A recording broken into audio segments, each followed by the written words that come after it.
Hello to all my lovely audience, welcome back to your most favourite educational channel Magnet Brains. इस video में हम आ चुके हैं इंटरमीडिएट लेवल ऑफ एमसीक्यूज, यानी चैप्टर 1 जो हमने पार्ट्स में कवर किया था। इससे पिछले वीडियो में हमने देखे थे बिगिनर्स लेवल के MCQ. Now in this particular video हम कवर करेंगे इंटरमीडिएट लेवल के क्वेश्चंस। टोटल देखेंगे 20 क्वेश्चंस। कहानी कैसे चलेगी, हर क्वेश्चन स्क्रीन पे आएगा, कुछ सेकंड्स में आपको दूंगी, आप जल्दी से आंसर बता देना और उसके बाद हम देखेंगे explanation. So this is your biology teacher Palak Rakhiyani from Magnet Brains, जहां आपको मिलती है 100% free of cost education from class K till 12। So let's start. अब भाई वैसे तो बिगिनर्स करे हैं तो पता होगा एमसीक्यू कैसे चलता है, फिर भी नहीं पता हो तो सुन लो।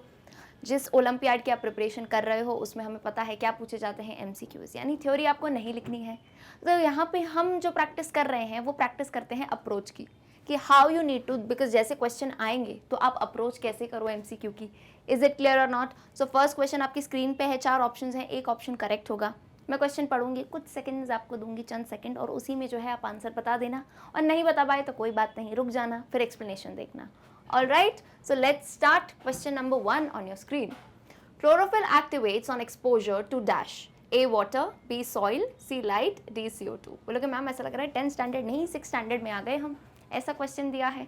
बिल्कुल, इसका आंसर तो विद इन 5 सेकेंड्स आ जाना चाहिए। कैसे दोगे आंसर? ऐसे 1 लिख के सीधे ऑप्शन लिख देना। ऑलराइट, A, B, C जो भी ऑप्शन हो आप लिख देना, मैं समझ जाऊंगी। ठीक है, करो करो जल्दी से सॉल्व करो। क्लोरोफिल किससे एक्सपोजर पे एक्टिवेट होता है? क्लोरोफिल जो पिगमेंट प्रेजेंट रहता है वो कब एक्टिवेट होता है? पानी के आने पे, सॉइल के आने पे, लाइट पे या CO2 पे? ओके, आई थिंक बहुत ही सिंपल क्वेश्चन है। क्या होगा इसका आंसर? देखो, क्लोरोफिल हमें पता है ग्रीन पिगमेंट होता है। ठीक, अभी योर टाइम्स अप हो चुका है। ऑलराइट, जिसको देना था आंसर दे चुके हैं। अब आ जाओ, क्लोरोफिल क्या है? ग्रीन पिगमेंट होता है, ये तो हम सबको बहुत पहले से पढ़ते आ रहे हैं। ग्रीन पिगमेंट यानी जो ग्रीन लीव्स आपको दिखती हैं वो ग्रीन क्यों है? इस पिगमेंट की वजह से। इस ग्रीन पिगमेंट का नाम क्या है? क्लोरोफिल। ये आपको यूजुअली कहाँ देखने को मिलता है? कुछ स्ट्रक्चर्स होते हैं जिनका नाम है क्लोरोप्लास्ट। ये पिगमेंट कहाँ देखने को मिलता है? कुछ स्ट्रक्चर्स होते हैं जिनका नाम होता है क्लोरोप्लास्ट। अब अगर याद आ रहा हो 10th स्टैंडर्ड में आ गए थे तो फोटोसिंथेसिस सिंपल नहीं था, इसमें हमने 2 टाइप की रिएक्शन देखी थी, लाइट एंड डार्क रिएक्शन। तो अगर नाम से ही सुनो, नाम से ही समझ आए, क्या नाम लिया मैंने? Light reaction. लाइट मतलब अरे वो हल्का वाला लाइट नहीं, जैसे बोलते हैं ना ये चीज़ लाइट वेट है, वो नहीं, ये लाइट की बात है, सनलाइट, रोशनी की बात है। तो कितना क्लियरली वी ऑलरेडी नो कि फोटोसिंथेसिस में लाइट का इंपॉर्टेंट रोल होता है। लाइट पड़ने से ही, जब ग्रैना में, याद करो ना, यहाँ पे ग्रैना प्रेजेंट था क्लोरोप्लास्ट के अंदर, ऐसे स्ट्रक्चर्स थे। एक ग्रैना इमेजिन करो, ये एक ग्रैना है, ठीक। इस ग्रैना के अंदर प्रेजेंट रहते हैं पिगमेंट्स, इस ग्रैना के अंदर प्रेजेंट रहते हैं पिगमेंट्स। तो जैसे ही सन की लाइट इधर पड़ी, जैसे ही सन की लाइट पड़ी तो सबसे पहले ये जो पिगमेंट्स है ना, ये एक्टिवेट हो गए थे। ये जो पिगमेंट्स हैं इनमें हलचल हुई कि अरे लाइट आ गई। ऐसा नहीं होता है जैसे आप सो रहे हो और खिड़की से ऐसे सूरज की रोशनी आती है तो एकदम नींद खुल जाती है, अरे आंखें एकदम होती है ना सेंसिटिव लाइट से उठ जाती हैं। तो वैसे ही ये क्लोरोफिल पिगमेंट जो होते हैं ये भी होते हैं सेंसिटिव लाइट से, तो जैसे ही लाइट आती है ये जग जाते हैं। अच्छा भाई, अकेला क्लोरोफिल नहीं है। अब जब हम आगे आ गए थे 10th में तो हमने देखा है कि मेनली 4 टाइप के पिगमेंट्स प्रेजेंट रहते हैं फोटोसिंथेसिस में। फोटोसिंथेसिस में कौन से 4 पिगमेंट होते हैं जो यूज होते हैं? Chlorophyll A, chlorophyll B, xanthophyll, और लास्ट क्या था? कोई फिल नहीं है, ये है कैरोटीनॉइड्स। ऑलराइट, तो इसमें से भी बोलो मैम फिर बचपन से सिर्फ क्लोरोफिल क्यों पढ़ते हैं? क्योंकि हर कहानी का एक हीरो होता है ना, मेन काम जो करता है वो क्लोरोफिल A का है। ये बाकी 3 साइड हीरोज हैं, तो इन्हें हम क्या कहते हैं? Accessory pigments. अच्छा, अब यहाँ किसी को फास्ट लग रहा हो तो डोंट वरी, आप डिस्क्रिप्शन में जाओगे, पूरी प्लेलिस्ट की लिंक है, तो जाके पहले चैप्टर्स को रिवाइज कर लेना, तो जो है ये चीज़ें आपको फास्ट नहीं लगेंगी। ठीक, तो समझ गए क्या होना चाहिए answer? Option C will be the right answer, that is light. जिनने ये मार्क किया वेरी गुड। अच्छा, वन मोर थिंग, 20 क्वेश्चंस है तो चेक करते जाना अपने आप में ही कि कितने क्वेश्चन सही गए, और जितने सही जाएंगे उसमें से बता देना कमेंट में। कैसे बताओगे? कि मान लो किसी के 19 सही गए 20 में से, तो बोलो ये तो लिखने आता ही है। ठीक, चलो आते हैं क्वेश्चन नंबर 2 पे। अब रेडी हो जाओ इसके लिए और जल्दी से आंसर दो। The process in which water splits during photosynthesis is called dash. A hydrolysis, B photolysis, C plasmolysis, D none of these. ये अच्छा क्वेश्चन है, क्यों? क्योंकि जिसने पढ़ा होगा उसके लिए बहुत ईजी है, और अगर याद नहीं होगा ना तो कंफ्यूज हो जाओगे, क्योंकि किसकी बात है? वाटर स्प्लिटिंग की बात है, तो कंफ्यूजिंग हो सकता है। जल्दी दो आंसर, कुछ सेकंड्स देती हूँ, फिर डिस्कस करते हैं। Process in which water splits, कहानी फोटोसिंथेसिस के ही है। अच्छा, वाटर स्प्लिटिंग हो रही थी अंदर, यहीं पे पीछे जो स्ट्रक्चर बनाया था ना मैंने, और हिंट दे दी, वहीं पे हो रही थी स्प्लिटिंग। स्प्लिटिंग यानी टूट रहा था, तो उस प्रोसेस को क्या कहते हैं? इन तीनों में से कुछ है या कुछ भी नहीं है? बताओ बताओ, जल्दी बताओ, आ जाना चाहिए याद, न्यूट्रिशन में पढ़ा था। ऑलराइट, सो टाइम्स अप। अभी तक आंसर दे सकते थे, जिसने दे दिया वेल एंड गुड। आ जाओ इधर। ये पीछे स्ट्रक्चर बना ही था, आसान हो गया। ये क्या है? ग्रैना है। ग्रैना जो क्लोरोप्लास्ट के अंदर रहता है, ग्रीन पार्ट जैसा रहता है स्टैक टाइप में ना। ये ग्रैना का एक पार्ट बोलूँ तो ये थाइलाकॉइड है, समझ गए? नहीं याद आ रहा है? अरे यार देखो, ऐसे अपन बनाते हैं, ऐसे अपन ने बनाया है, मान लो ऐसे बड़ा क्लोरोप्लास्ट है, ठीक है? ऐसे मान लो कि ये क्लोरोप्लास्ट है, और यहाँ पे ऐसे कॉइन के स्टैक्स होते हैं। अरे कॉइन, सिक्के होते हैं, घर में सिक्के ऐसे रख दो एक के ऊपर एक, करा भी होगा कभी, ऐसे फ्री बैठते हैं तो और क्या करते हैं, सिक्के एक के ऊपर एक जमा देते हैं। तो ऐसे ही क्लोरोप्लास्ट फ्री बैठा था, तो उसने अंदर को जमा दिया ऐसे सिक्के टाइप। तो इस एक कॉइन को मैं कहूँगी थाइलाकॉइड। अगर इस सिक्के को निकालो तो इस एक पार्ट को मैं क्या कहूँगी? थाइलाकॉइड। एंड इस पूरे स्टैक को, ये जो पूरा स्टैक है, इसे हम क्या कहते हैं? इसे कहते हैं ग्रैना। ओके, और ये जो पीछे पार्ट प्रेजेंट है वो है स्ट्रोमा। और भी चीज़ें आती हैं इसमें, लैमेला वगैरह। अभी सिर्फ इतना समझो। समझ गए क्या कह रही थी मैं यहाँ पीछे? तो ये ग्रैना का एक पार्ट है, यानी एक थाइलाकॉइड है, तो उसके अंदर की कहानी है। नाउ सनलाइट का काम तो हो गया, सनलाइट ने जगह दिया हमारे पिगमेंट्स को। अब इसके बाद क्या होगा? एक रिएक्शन याद है, हर बार फोटोसिंथेसिस नाम आता है तो क्या कहते हो? बचपन से, चलो 6th स्टैंडर्ड से ही फोटोसिंथेसिस आता है। तो फोटोसिंथेसिस में क्या ज़रूरी होता है? बोलोगे मैम ग्रीन पिगमेंट ज़रूरी है, क्लोरोफिल ज़रूरी है, सनलाइट ज़रूरी है, पानी ज़रूरी है, और CO2 ज़रूरी है। समझे? इतना समझे कि नहीं? तो सनलाइट का काम तो हो गया, और हो सब ये क्लोरोफिल पिगमेंट, तो ये दो तो गए। अब बचता कौन है? पानी, वाटर एंड CO2। ठीक, नाउ किसकी कहानी है? वाटर की कहानी है। तो वाटर की कहानी ध्यान से सुनना, रिकॉल कर रहे हैं, ग्रैना के इधर ही अंदर चलती है। वाटर की स्प्लिटिंग जो कहानी है वो यहाँ चलती है।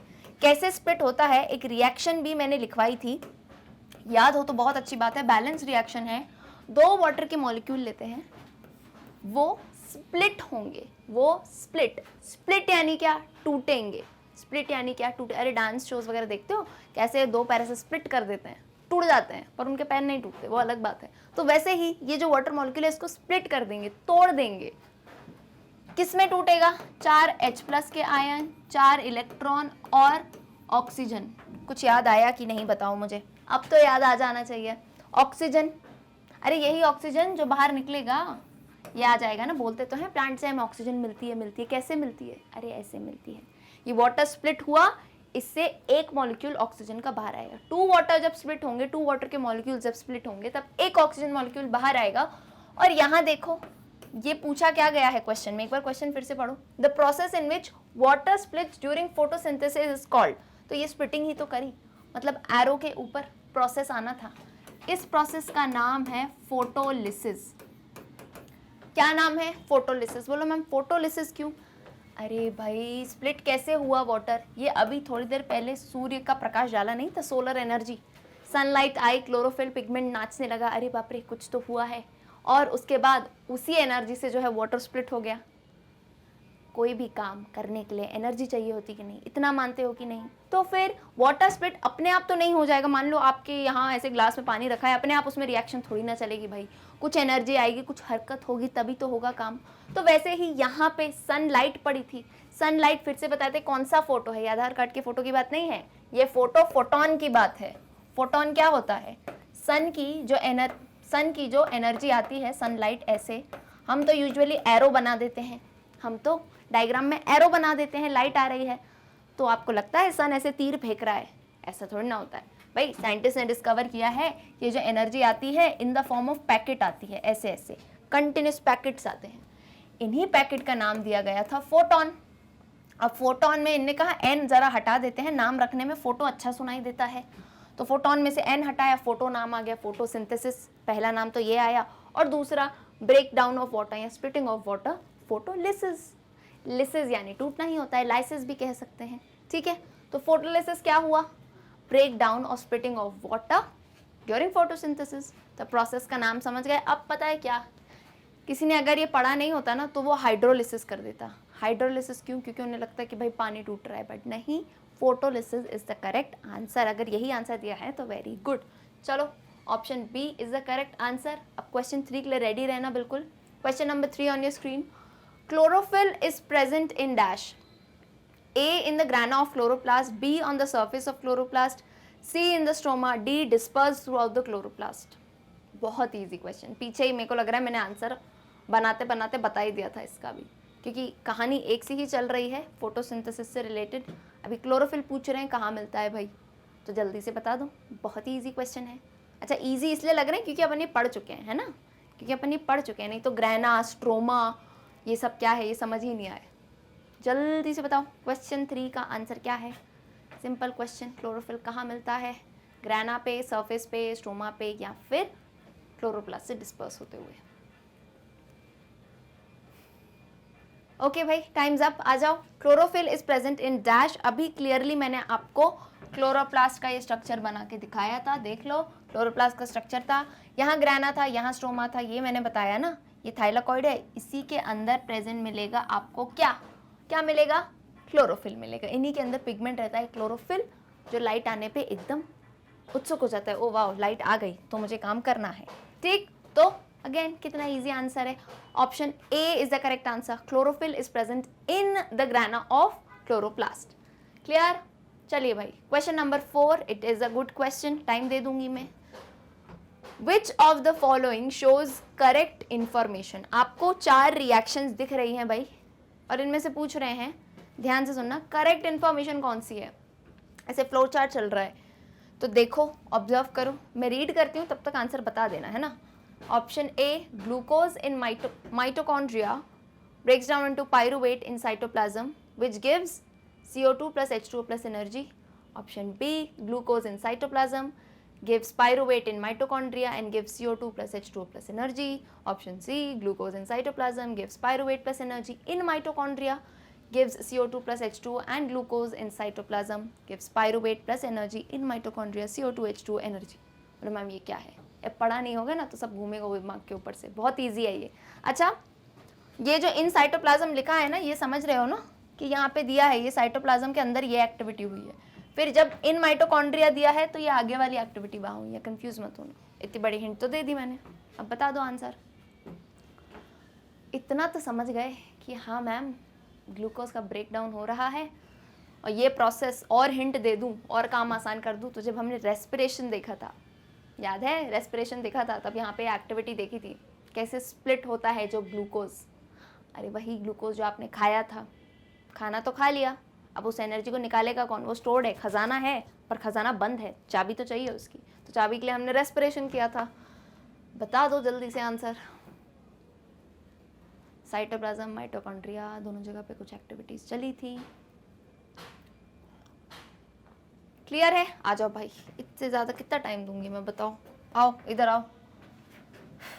कहाँ पे ग्लूकोज की कहानी थी, रेस्पिरेशन की बात थी। नंबर 1 तो ये सुनो, ग्लूकोज था ये, अरे ग्लूकोज है भाई, ग्लूकोज आती है मुझे स्पेलिंग ग्लूकोज की, ठीक है, ये ग्लूकोज है। ग्लूकोज मतलब क्या, जो फूड आपने लिया, इधर they can say it as food और कार्बोहाइड्रेट्स, बट हम यूजुअली क्या कहते हैं, ग्लूकोज, ठीक। अब ग्लूकोज ब्रेक डाउन होगा, टूटेगा, क्यों तोड़ रहे हैं मैम, क्या प्रॉब्लम है, अरे हमारे स्टमक को ये भाषा समझ नहीं आती कि आज मैंने हेल्दी फूड खाया है, सैलेड खाया है, जूसेस पिए, नहीं, वो कहता है प्रोटीन है, कार्बोहाइड्रेट है, ये वाली लैंग्वेज में बात किया करो, जैसे कंप्यूटर की लैंग्वेज होती है ना, कंप्यूटर हमारी लैंग्वेज समझता नहीं, इतना IT वगैरह क्यों पढ़ते हैं लोग, क्योंकि कंप्यूटर को समझाने के लिए। तो ये जो डाइजेशन होता है ना, अंदर टूटता फूटता क्यों है चीज़ें, ताकि हमारे पेट को समझ आए, अच्छा प्रोटीन्स दिया है, कार्ब्स दिए हैं, ठीक। तो वैसे ही ग्लूकोज टूटा, किस में टूटा, एक ही बार में नहीं टूटता है, स्टेप्स ऑफ रिएक्शंस होती हैं, that you will see in 11th standard. Glucose किस में टूटा, पायरुवेट कह लो, पायरुवेट कह लो या पायरुविक एसिड कह लो, ठीक है। ऑलराइट, ये कहाँ हुई एक्टिविटी? ये एरो के बीच में ना अभी मैंने सस्पेंस रखा है। ये एक्टिविटी कहाँ हो रही है? ये एक्टिविटी होती है कहाँ? साइटोप्लाज्म में। ये एक्टिविटी कहाँ होती है? साइटोप्लाज्म में। क्यों? क्योंकि इस एक्टिविटी के लिए ऑक्सीजन की ज़रूरत नहीं होती है। क्या बोला मैंने? इस एक्टिविटी के लिए ऑक्सीजन की ज़रूरत नहीं है। ये एनएरोबिकली भी हो सकती है। कौन सी बिकली मैम? एनएरोबिकली भाई, एनएरोबिक, जिसमें ऑक्सीजन की ज़रूरत नहीं हो। और राइट साइड में आओ, एरोबिक, जिसमें ऑक्सीजन की ज़रूरत हो। क्योंकि आंसर देने के लिए आपको दोनों प्रोसेस रेस्पिरेशन की आनी चाहिए। अच्छा, इसमें रेस्पिरेशन समझ जाओगे ना, अब इतने समझदार तो हो। या लिख दूँ? चलो, रेस्पिरेशन लिख दिया भाई, लो। ऑलराइट, क्योंकि कुछ अगर 2 मिनट झपकी लेके देखेंगे, बोलेंगे ये क्या चल रहा है? रेस्पिरेशन चल रहा है भाई, ठीक है। एनारोबिक और एरोबिक रेस्पिरेशन। अब ग्लूकोज टूटा है, कहाँ टूटा है? साइटोप्लाज्म में। तो मतलब इतना समझे कि चाहे एनएरोबिक ऑर्गेनिज्म हो, यानी कभी कभार यीस्ट जो होता है, या कभी कभार प्लांट्स में होता है ऐसा, तो तब भी पायरुवेट में टूटेगा ग्लूकोज। और अगर एरोबिक वाले हो, जिसमें ऑक्सीजन की प्रेजेंस में टूटेगा, तब भी पायरुविक एसिड में टूटेगा। तो साइटोप्लाज्म में ये रिएक्शन तो चलेगी। अब इस पायरुवेट की किस्मत क्या होगी? ये कैसे तय होगा कि अगर ऑक्सीजन नहीं है तब क्या होगा, ऑक्सीजन है तब क्या होगा? मतलब ये तो दोनों में चलेगी, इतना समझ गए। तभी तो बीच में लिखी है, समझो ना भाई, तभी तो बीच में लिखी है। ये हर जगह चलेगी रिएक्शन, ये हर जगह साइटोप्लाज्म में चलेगी रिएक्शन, चाहे वो एरोबिक हो एनारोबिक हो। नाउ ये जो पायरुवेट आया है, अब इसकी किस्मत तय होती है। ऐसा होता है ना कि आप जैसे अभी 10th स्टैंडर्ड में हो तो आपके मार्क्स कितने आएंगे, उस पर डिपेंड करेगा कि आपको 11th में क्या सब्जेक्ट मिलेगा। बोले कि वो तो हम चूज़ करते हैं, पर मार्क्स नहीं होंगे ना, तो आपको अपना मनपसंद सब्जेक्ट नहीं मिल पाएगा। सिमिलरली पायरुविक या पायरुविक एसिड या पायरुवेट की डेस्टिनी कैसे तय होती है कि ऑक्सीजन होगा या नहीं होगा? इतना समझ आ गया। अब आ जाओ, सबसे पहले तो जब ऑक्सीजन नहीं होगा तब क्या होता है? तब जो है किस में? यीस्ट में और प्लांट्स में। कभी कभार होता है ये प्लांट्स में भी, यीस्ट में और प्लांट्स में क्या बनेगा? इथेनॉल, जो अल्कोहल होता है वो बनेगा यीस्ट में और प्लांट्स में। यीस्ट में यूजुअली हमेशा बनता है, लेकिन प्लांट्स में कभी कभार ऐसी कंडीशन होती है तब बनता है।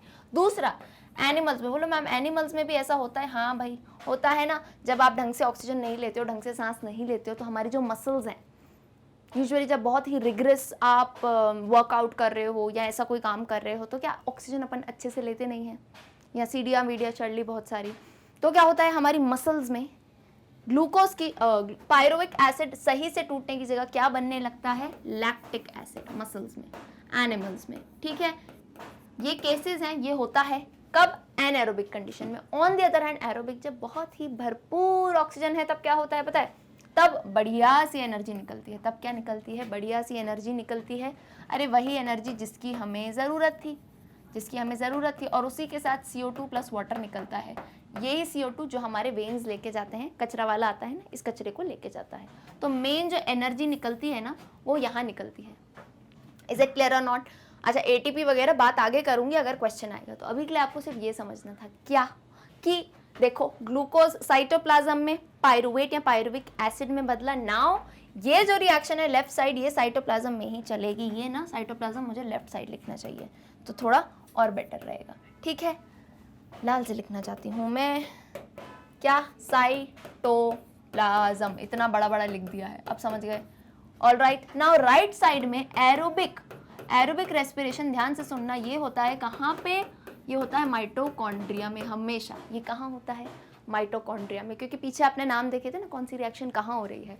तो ये वाला साइड होता है साइटोप्लाज्म में एनारोबिक, और ये होता है माइटोकॉन्ड्रिया में। इसमें क्या निकल रहा है? Energy, CO2, water.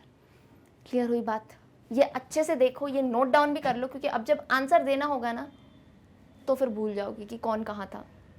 Is it clear? चलें आ जाएं। अब देखो, अब आपको सिर्फ कुछ नहीं करना है, मैच करना है जो पीछे आपने देखा था।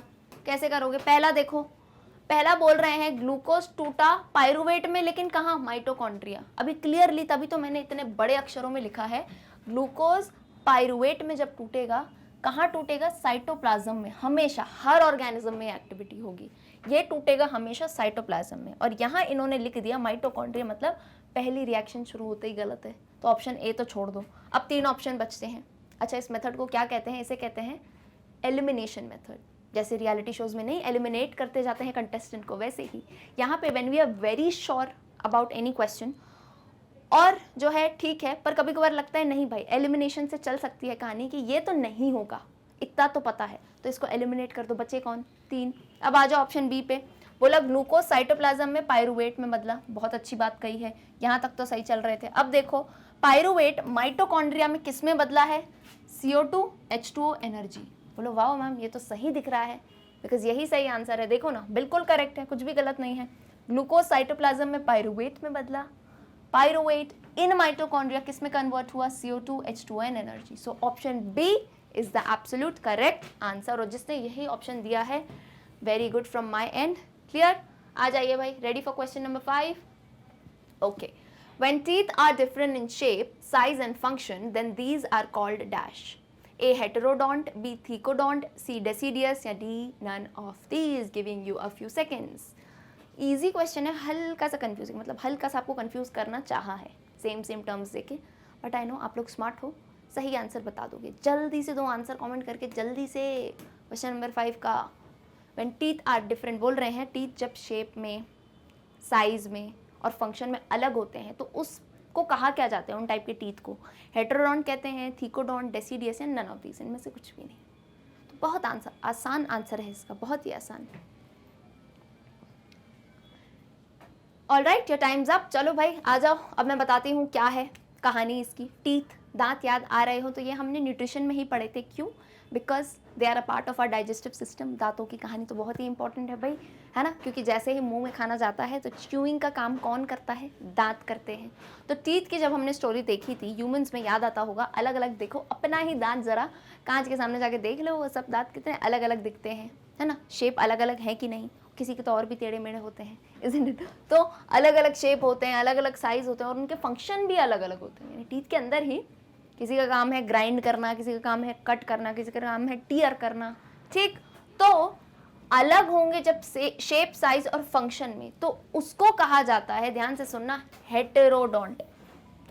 एक वर्ड सुना है केमिस्ट्री में, जैसे पढ़ते हो केमिस्ट्री में, होमोजीनियस मिक्सचर, ऐसा पढ़ा है कुछ? अगर याद आ रहा हो तो, होमोजीनियस मिक्सचर और हेटेरोजीनियस। क्यों बता रही हूँ? क्योंकि ऑलरेडी ये केमिस्ट्री में जब पढ़ते हो ना तो आसान हो जाती है कहानी। हेटेरोजीनियस मिक्सचर पता है क्या होता है? जैसे वो मिक्सचर जिसमें सब कुछ अलग अलग होता है, जैसे पैकेट्स में आते हैं मिक्स्ड नमकीन, किसी ने खाए हो अगर मिक्स नमकीन आता है तो उसमें कितनी सारी चीज़ें होती हैं अलग अलग, कहीं पे वो होते हैं पीनट्स होते हैं, कहीं पे नमकीन होते हैं, अलग अलग सारी कुछ कुछ दालें भी होती हैं, तो वो मिक्स नहीं हो जाती है, एक सी नहीं दिखती है, सब अलग अलग दिखेगा आपको, तो उसे कहते हैं हेटेरोजीनियस मिक्सचर। सो ये जो हेटेरोडोंट वर्ड है ना, हेटेरो का मतलब ही होता है अलग अलग। सो बोलोगे मैम अलग अलग क्या? तो रिमेंबर योर टीथ, आपके जो दांत होते हैं हमने पढ़े हैं 4 टाइप के ह्यूमन टीथ। कौन से? एक तो है इंसिजर्स, कैनाइन, और क्या है? प्रीमोलर। अडल्ट की बात देखो, हमेशा जब अपन बात करते हैं नॉर्मल अडल्ट की बात करते हैं ना, बच्चों में आओगे बोलोगे मैम उनमें तो प्रीमोलर होते नहीं है, तो वो बात नहीं है, अभी नॉर्मल अडल्ट की बात करते हैं। Incisors, canine, premolar and molar, ये दांत, हाँ ये 4 टाइप के दांत हैं हमारे ही मुंह के अंदर, 4 अलग अलग टाइप है। यहाँ सामने देखोगे इंसिजर्स, इस साइड में जो है थोड़े शार्प से कैनाइन्स, देन आओगे प्रीमोलर्स, देन लास्ट में मोलर्स, तो उसी फॉर्म में मैंने लिखा है। अच्छा, इससे रिलेटेड हमने एक और चीज़ पढ़ी थी, जो भी चीज़ होती है ना जिससे रिलेटेड रिकॉल करते जाओ। बोलो मैम ऐसा क्यों? तो क्या है ना, आपका सब्जेक्ट और स्ट्रॉन्ग होगा, क्योंकि एक चीज़ पे एक चीज़ बैठ के रटोगे तो फिर वो अगले दिन भूल जाओगे, ये मेरी गारंटी है, भूल जाओगे सही में, क्योंकि ऐसा हमने भी एक्सपीरियंस किया है। तो क्या है, कोई चीज़ पढ़ते हो तो उससे रिलेटेड 5-6 चीज़ें देखो याद आती हैं, मतलब आपका ब्रेन स्ट्रॉन्ग होता जा रहा है धीरे धीरे, ठीक। तो अब जैसे मैंने ये बोला तो इसके बाद याद आएगा, हाँ मैम इससे रिलेटेड तो डेंटल फॉर्मूला भी पढ़ा था।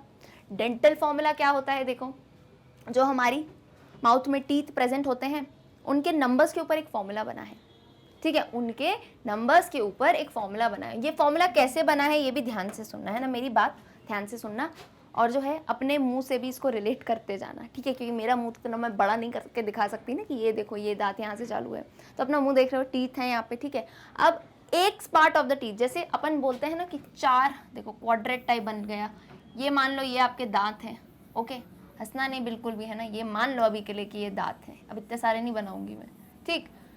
अब ये आपका मुंह है, ये आपके दांत है, इसमें से जरा एक क्वाड्रेट तो बना दो, 4 इसके हिस्से हो सकते हैं ना, एक हो गया ये, एक हो गया ये, ऐसे बीच से, बिल्कुल बीच से, जो इंसिजर्स हैं बीच से, और एक हो गया ये। इज इट क्लियर और नॉट? ये बन गए 4 हिस्से, फर्स्ट, सेकंड, थर्ड, फोर्थ, ऐसे मान लो। ठीक, समझ गए कि नहीं? तो एक जो पार्ट है इस साइड से स्टार्ट हुआ, राइट साइड, तो यहाँ से जब अपन चलते हैं ना तो हमें दिखते हैं 1 2 इंसिजर। यहाँ से जब हम एक पार्ट को देख रहे हैं, यहाँ हमको दिखते हैं 2 इंसिजर, तो हमने लिख दिया 2। कैनाइन कितना दिखता है? एक, यही तीखा वाला दांत, वो 1 दिखता है। प्री मोलर कितने दिखते हैं? प्री मोलर 2 होते हैं, और मोलर कितने होते हैं? 3। ये किसके बारे में बताया? ये आपका मुंह है, इसका एक पार्ट, ये क्वाड्रेट टाइप, 1 2, यहाँ से चल रही है कहानी। तो क्या दिखे? 2 incisors, 1 canine, 2 pre molar, 3 molar. ये मैंने कहानी लिख दी।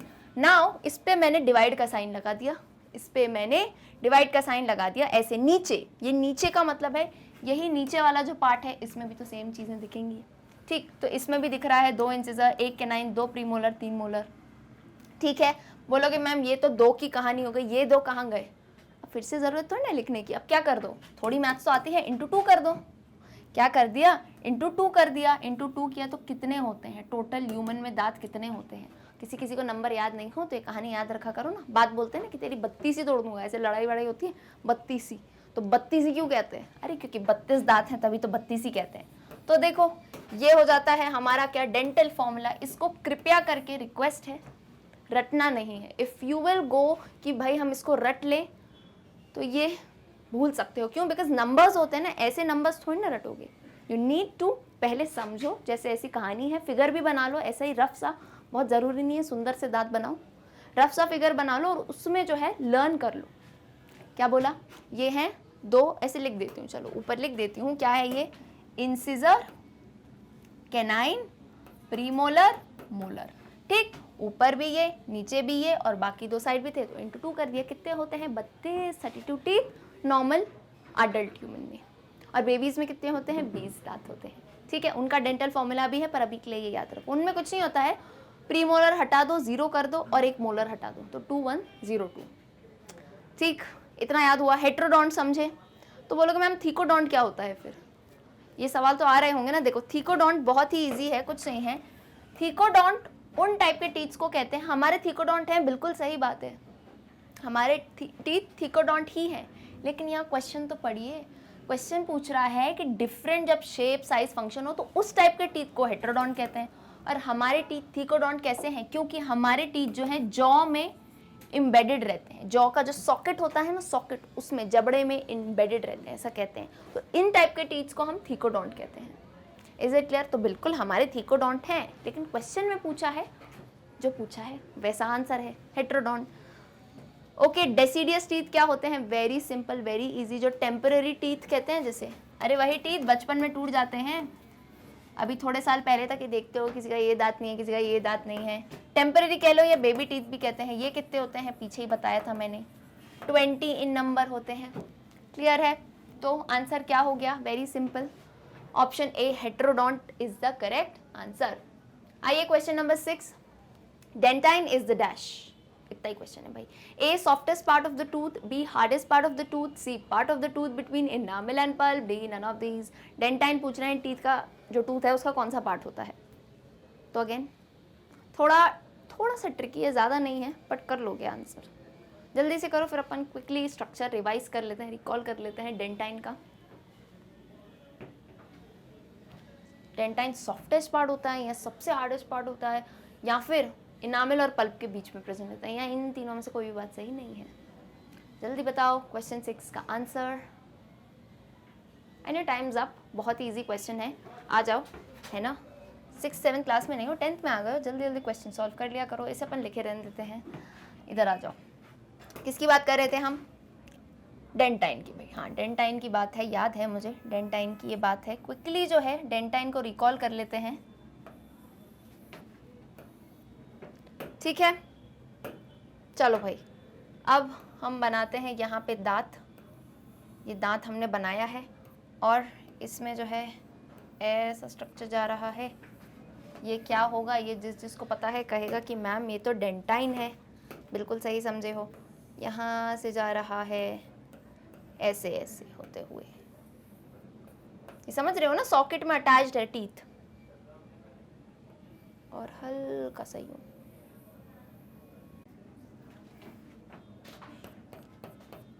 तो ये अपन बना देते हैं, ये जो बन रहा है, देखो देखो देखो, समझ रहे हो? थोड़ा तो याद आ रहा होगा स्ट्रक्चर भाई, बताओ। ठीक है, ये मान लो ये इसकी कवरिंग है अभी के लिए। ठीक, चलो अब क्या बताया था कि सबसे हार्डेस्ट सब्सटेंस जो पूरी बॉडी में रहते हैं वो होता है हमारा इनामिल, जो टीथ में प्रेजेंट रहता है। तभी तो बोलते हैं ना लोखंडी दांत होते हैं, कोई तो अखरोट वगैरह तोड़ लेते हैं दांतों से, इनामिल होता है। ये तो ऊपर है, ठीक। अब बोलोगे मैम ये अंदर क्या है, ऐसे रूट्स टाइप बना है, तो ये एक कैविटी होती है जिसमें क्या प्रेजेंट रहता है, पल्प। जिसमें क्या प्रेजेंट रहता है, पल्प, तो इसे हम कहते हैं पल्प की कैविटी। ठीक, क्या बना रही हूँ ध्यान से सुनते जाना। ऊपर है इनामिल, नीचे है पल्प। तो ये जो मैम आपने ये ऐसे ऐसे लाइंस बनाई हैं, ये कौन है? अरे यही तो है हमारा डेंटाइन, ये डेंटाइन है। ध्यान से सुनना, डेंटाइन भी एक हार्ड स्ट्रक्चर होता है। अगेन सुनिएगा, डेंटाइन भी एक हार्ड स्ट्रक्चर होता है, लेकिन लेकिन it is not the hardest.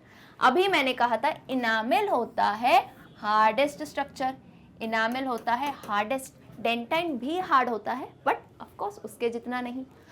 तो आप क्या कह सकते हो, ये देख रहे हो, ये इनामिल है, ये पल्प है, ये इनामिल है, ये पल्प है, ये इनामिल, ये पल्प, इसके बीच में है ना डेंटाइन।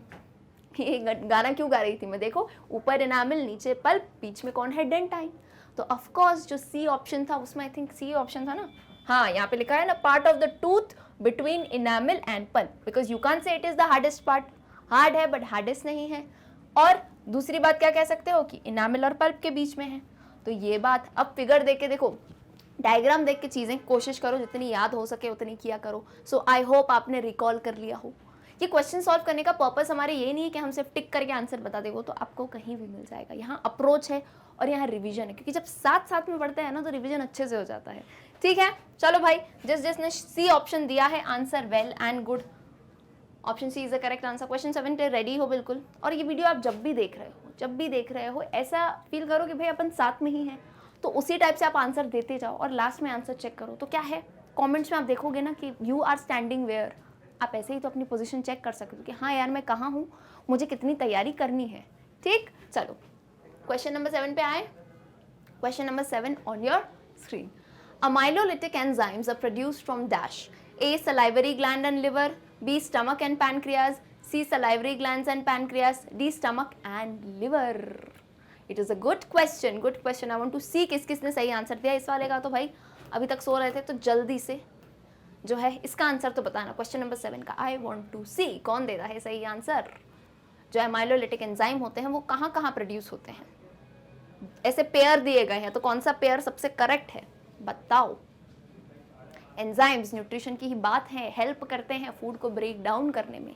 तो अमाइलोलिटिक टाइप के एंजाइम्स कौन कौन प्रोड्यूस करता है। I will give you time, करो करो जल्दी से करो। उम्मीद है जिन्होंने साथ में पढ़ा था उन्हें ये आंसर आ जाना चाहिए बिल्कुल। ठीक, और बोलो मैम जिन्हें नहीं पढ़ा तो प्लेलिस्ट है ना डिस्क्रिप्शन में, जाके देखो पूरी वीडियोस, डिटेल लेक्चर्स हैं बिल्कुल फ्री ऑफ कॉस्ट। ऑलराइट, ये मैं टाइम दे रही थी, ये जो मैं इतनी बातें करती हूँ ना, मैं आपको टाइम देती हूँ कि कर लो। और नाउ ये टाइम्स अप हो गया, चलो भाई टाइम्स अप हो गया, पेन छोड़ दो, टाइम्स अप। चलिए भाई आ जाइए, कोई बात नहीं, हुआ तो ठीक, नहीं तो इधर सुन लो। अब अच्छे से सुनना, न्यूट्रिशन की कहानी है। न्यूट्रिशन में हमने कहा डाइजेस्ट करना होता है कॉम्प्लेक्स फूड को सिंपल में।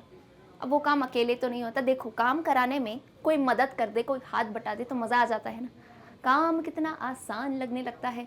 तो सिमिलरली न्यूट्रिशन या डाइजेशन का काम करने के लिए हमारी बॉडी में मदद कौन करते हैं, enzymes. What are enzymes. Number 1 chemistry में हम पढ़ते हैं कैटलिस्ट्स। कैटलिस्ट्स जो किसी भी रिएक्शन को, कैटलिस्ट्स क्या होते हैं, जो किसी भी रिएक्शन को इन्हांस करने में मदद करते हैं। अब एंजाइम्स प्रेजेंट रहते हैं लिविंग ऑर्गेनिज्म में, तो इन्हें हम तभी कहते हैं बायो कैटलिस्ट। क्या कहते हैं, एंजाइम्स प्रेजेंट होते हैं लिविंग ऑर्गेनिज्म में, इसलिए इन्हें हम कहते हैं bio catalyst. Is it clear और नॉट, समझे हो कहानी। ऑलराइट, तो ये एंजाइम्स मदद करते हैं हमारे डाइजेशन करने में। बहुत टाइप के एंजाइम्स देखे थे, हर स्टेज पे, कहीं हमने माउथ में देखा, कहीं पेट में देखा, कहीं पैनक्रियास से निकल रहा है, कहीं कहीं कितनी सारी जगह देखे हैं एंजाइम्स। तो अब यहाँ पे किस एंजाइम की बात हो रही है? अमाइलोलिटिक। अमाइलोलिटिक एंजाइम यानी कौन से एंजाइम? अमाइलेज। याद आ रहा है? Amylolytic word. Now even if you would have, हो सकता है ये आपने अगर ये वर्ड नहीं सुना हो तो रिलेट तो कर सकते हो ना। अमाइलेज यहाँ यूज होती है। देखो स्मार्टनेस अपन को कहाँ लगानी है भाई? कॉम्पिटिटिव, ये जो अपन MCQ ये देते हैं ना पेपर, इससे you are getting ready for your higher classes. Because एकदम से जाके तो आप भाई बैंकिंग के एग्जाम दे रहे हो, नीट दे रहे हो, IIT JEE दे रहे हो, तब जाके क्यों बच्चे डगमगा जाते हैं? बिकॉज स्कूल में हमें प्रैक्टिस रही है थ्योरी लिखने की, जो कि वो भी ज़रूरी है, बट अब हम बोलो मैम MCQ की प्रैक्टिस कैसे करते हो? ओलंपियाड हो रहे हैं ना 1st से 12th तक, they are preparing you for this. तो तभी मैं कहती हूँ अप्रोच लगाना सीखो। अमाइलोलिटिक एंजाइम्स हो गए, so how can you relate? Amylase से सलाइवरी अमाइलेज याद है कि नहीं? अच्छा, सलाइवरी अमाइलेज है, इसका एक और नाम था जो पहले लिया जाता था, क्या कहते थे? टायलिन। मैं 2-3 नाम जो है ज़रूरी होते हैं बता के रखती हूँ कि हो सकता है ऑप्शन में आ गए, तो ऐसा नहीं है पलक मैम के स्टूडेंट्स को नहीं आए। ठीक, सलाइवरी अमाइलेज, टायलिन। अच्छा, सलाइवरी अमाइलेज का क्लियरली एक काम मैंने बताया था, ये जो है किसे डाइजेस्ट करता है? स्टार्च को। क्या बताया था? सलाइवरी अमाइलेज किसे शुरू हो जाता है? मुंह से। माउथ में ही सलाइवरी अमाइलेज कौन सिक्रीट करते हैं? हमारे सलाइवरी ग्लैंड्स। 3 टाइप के सलाइवरी ग्लैंड्स हमने देखे थे, 3 टाइप के सलाइवरी ग्लैंड्स हमने देखे थे, वो सिक्रीट करते हैं सलाइवरी अमाइलेज। बोलो मैम कौन से 3? कौन से 3? तो उनकी पूरी कहानी तो नहीं पढ़ते हैं, सिर्फ नाम मैं बता देती हूँ क्योंकि वो अपन पढ़ चुके हैं। ठीक, कौन से हैं? पैरोटिड ग्लैंड चीक में जो प्रेजेंट है, सब मैक्सिलरी ग्लैंड लोअर जॉ में प्रेजेंट है, और थर्ड सबलिंगुअल टंग के नीचे। तो ये 3 ग्लैंड्स क्या करते हैं? ये तीनों जो है सलाइवा निकालते हैं, और सलाइवा में क्या रहता है? Salivary amylase enzyme. तो मतलब मुंह से ही शुरुआत हो गई है खाने के टूटने की। और जो स्टार्च होता है, चलो स्टार्च कह लो या कार्बोहाइड्रेट कह लो, या एक और नाम कह लो पॉलीसैकेराइड्स, ऐसा कह सकते हैं कि नहीं? परमिशन है कि नहीं? ये सब एक ही नाम है, समझ जाओ। स्टार्च क्या होता है? कार्बोहाइड्रेट। कार्बोहाइड्रेट को और क्या कहते हैं? पॉलीसैकेराइड। तो इन्हें ब्रेक डाउन करता है किसमें? सिंपलर फॉर्म, जैसे डाइसैकेराइड्स एंड ट्राइसैकेराइड्स में।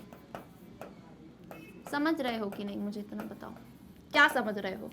ये कॉम्प्लेक्स फॉर्म है। पॉली यानी क्या? ज्यादा सैकेराइड्स, उनको तोड़ रहा है डाई और ट्राई में, इतना समझना है, टूट रहा है, बस समझे। तो सबसे नंबर 1 नाम क्या मैंने लिया? Salivary glands. बोलोगे मैम समझ गए, अमाइलोलिटिक एंजाइम जो है नंबर 1 सलाइवरी ग्लैंड्स में प्रोड्यूस हो रहे हैं। बोलो मैम नंबर 2 कौन था? अरे नंबर 1 है क्योंकि यहाँ तो पेयर में दिए हैं, मतलब एक और कोई है जो ये एंजाइम निकाल रहा है, वो कौन है? तो थोड़ा याद करिए, हमने क्या कहा था कि माउथ में डाइजेशन चालू तो होता है। मैंने क्या कहा? माउथ में डाइजेशन चालू होता है, चालू यानी अभी खत्म नहीं हुआ है, अभी थोड़ा पार्शियल डाइजेशन जो होता है आपके माउथ में होता है। अब जब खाना गटकते हो नीचे जाता है अंदर, तो सलाइवरी अमाइलेज जो अमाइलोलिटिक एंजाइम है एक और जगह निकलते हैं।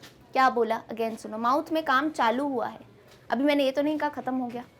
जब डाइजेशन माउथ में चालू हो गया तो अंदर जाके कहीं तो कंप्लीट होगा, तो कंप्लीट करने के लिए एक और जो है हमारा साथ देता है ऑर्गन। कौन सा ग्लैंड जो है? ये पैनक्रियाज। पैनक्रियाज भी निकालता है, ये जो अमाइलोलिटिक एंजाइम है पैनक्रियाज भी निकालता है। तो मतलब थोड़ा बहुत स्टार्च ऊपर टूट गया था माउथ में और थोड़ा अंदर जाके टूटा, तो कंप्लीट हो गया break down. Is it clear और नॉट? तो क्या 2 नाम लिए मैंने? Salivary glands and pancreas. इन दोनों से जो है अमाइलोलिटिक एंजाइम्स प्रोड्यूस किए जाते हैं, और वो क्या ब्रेक डाउन करते हैं? स्टार्च को।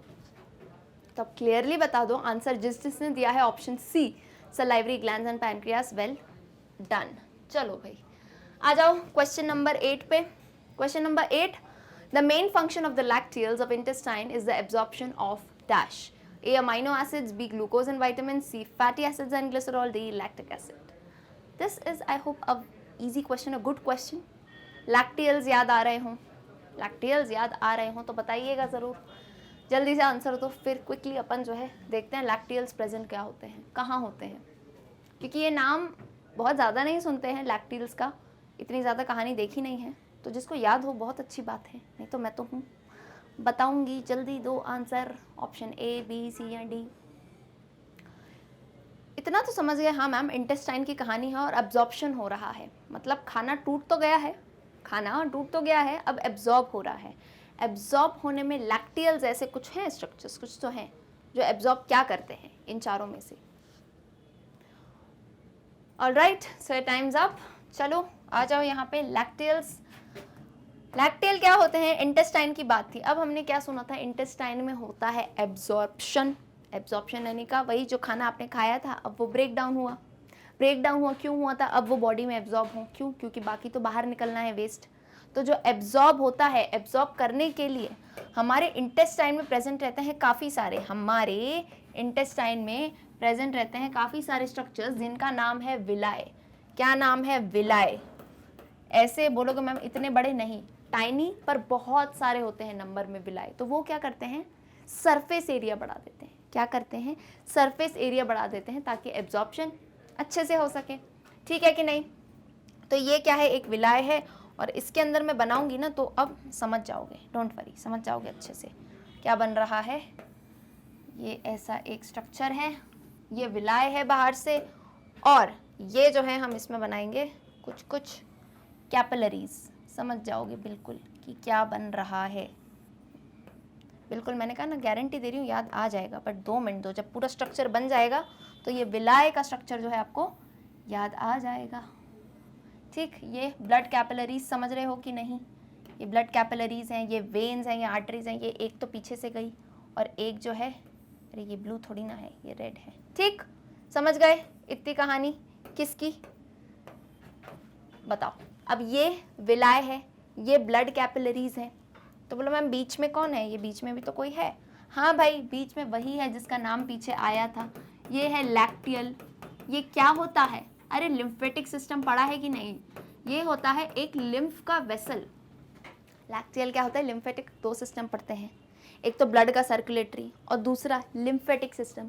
तो lacteal is a type of a lymph vessel. ये ऐसे विलाय होते हैं एब्जॉर्प्शन के लिए। अच्छा, विलाय में भी बता दूं एक बात, जैसे ऐसे, ये ऐसा लाइन नहीं रहती है, ये यहाँ पे एक पतली सी कवरिंग होती है ना। किसकी कवरिंग देखी थी क्लास 9th में? टिश्यूज याद है कि नहीं?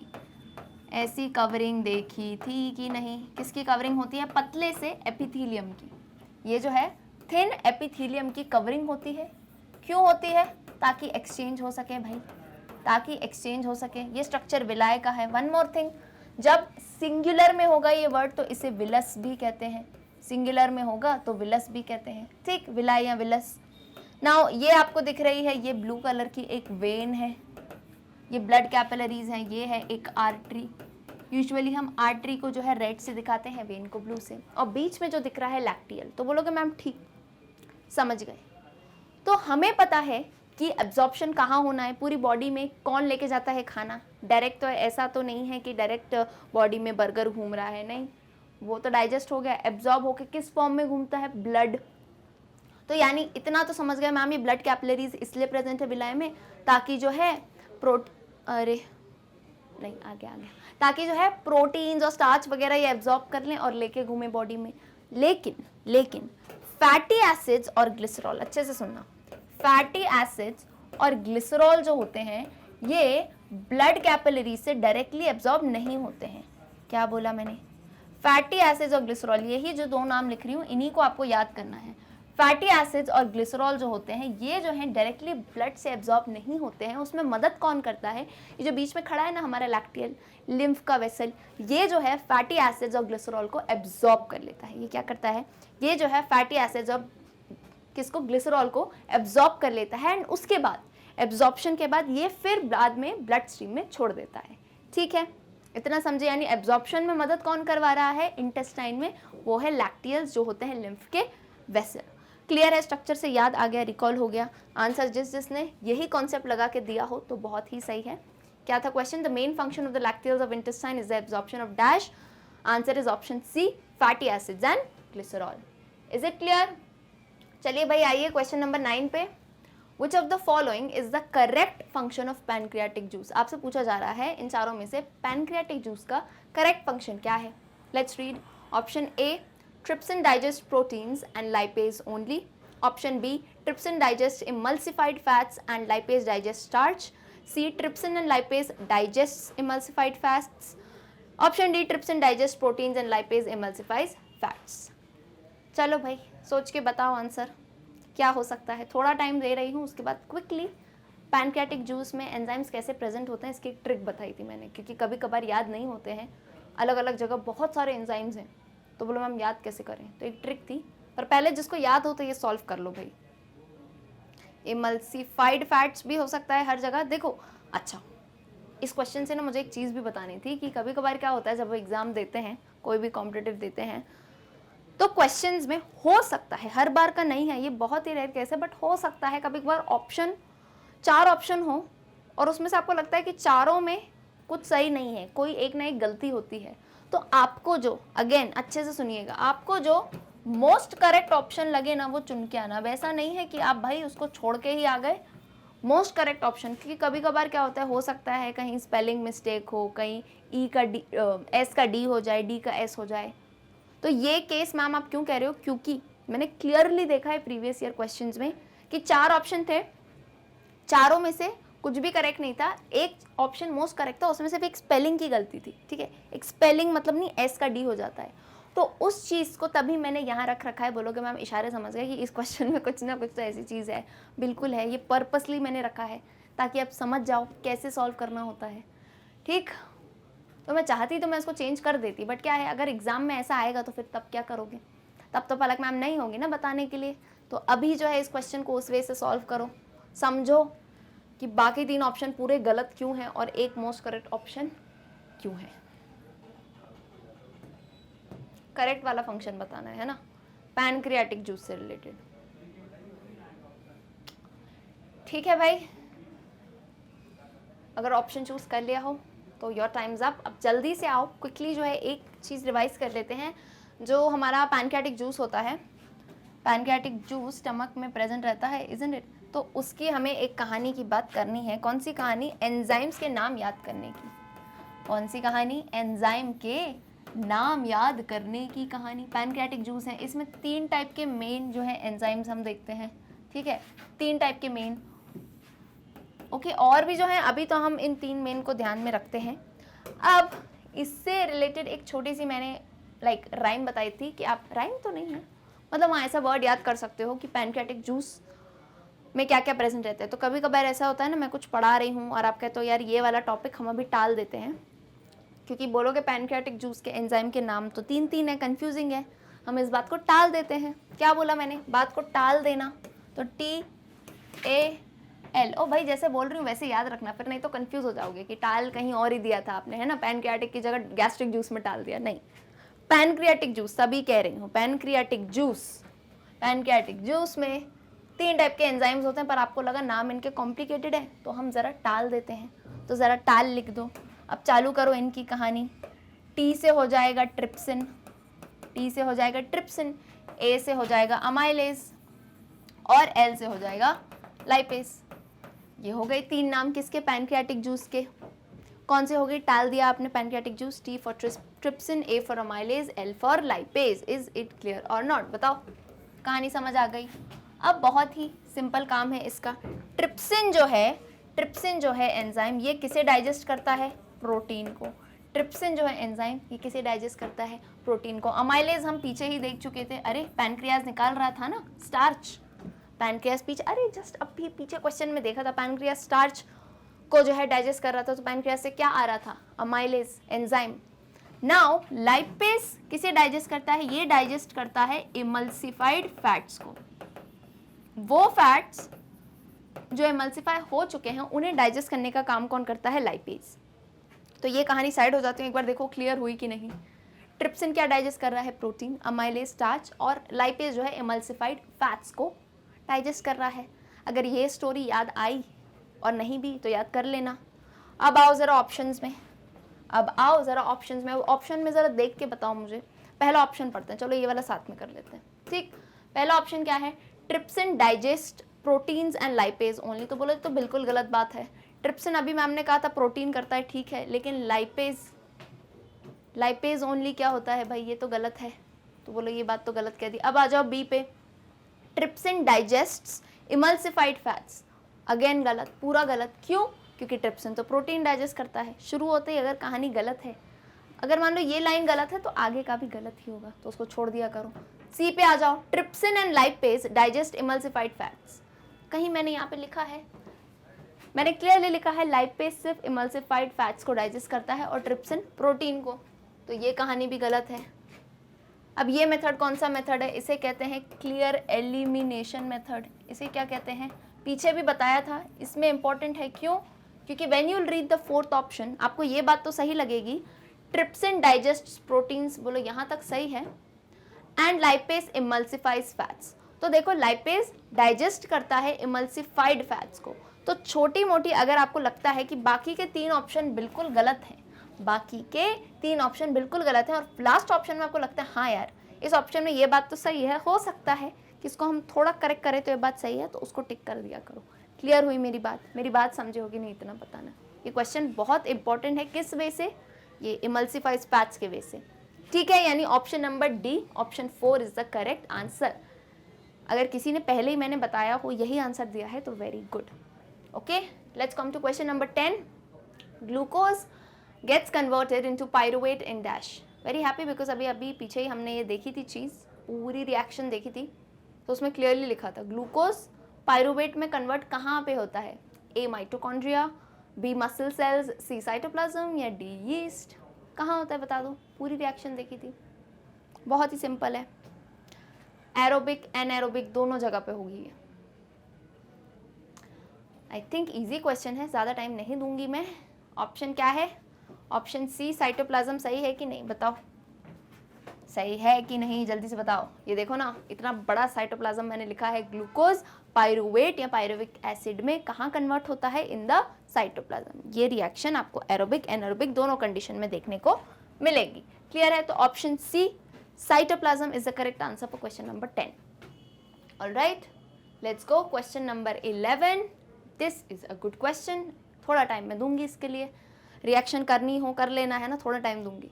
In glycolysis, how many times the phosphorylation reactions occur? A2, B3, C4, D5। पूछ रहे हैं ग्लाइकोलिसिस, ये जो पीछे ये देखी थी रिएक्शन, ग्लूकोज का ब्रेकडाउन हो रहा था, तो उस रिएक्शन में फॉस्फोराइलेशन रिएक्शन कितनी बार होती है? 2 बार, 3 बार, 4 बार या 5 बार? तो ले लो, थोड़ा सा टाइम ले लो, और एक हेल्प और कर देती हूँ मैं, यहाँ पे जो है ये रिएक्शन ओपन कर देती हूँ। ठीक, क्वेश्चन अगेन रिपीट करती हूँ। ग्लाइकोलिसिस में फॉस्फोराइलेशन कितनी बार होता है? फॉस्फोराइलेशन की रिएक्शन कितनी बार होती है? 2 बार, 3 बार, 4 बार या 5 बार? जल्दी बताओ। अब मेरा पानी पीऊंगी मैं और तब तक आंसर आ जाना चाहिए।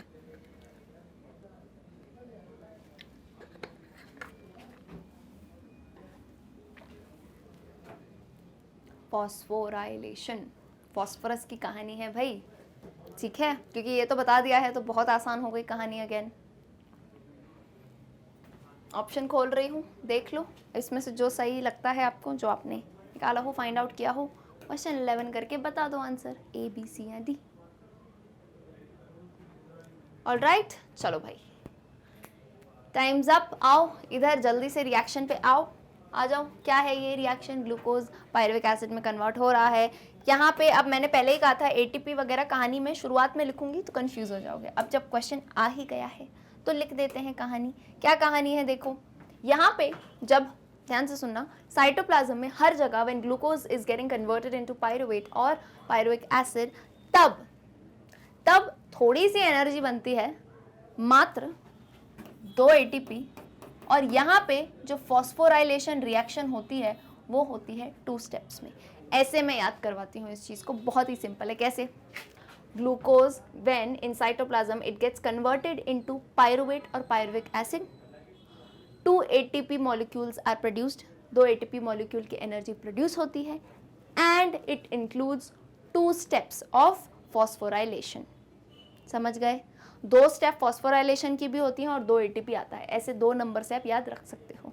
ठीक है, क्लियर हुई? क्लियर हो गई बात?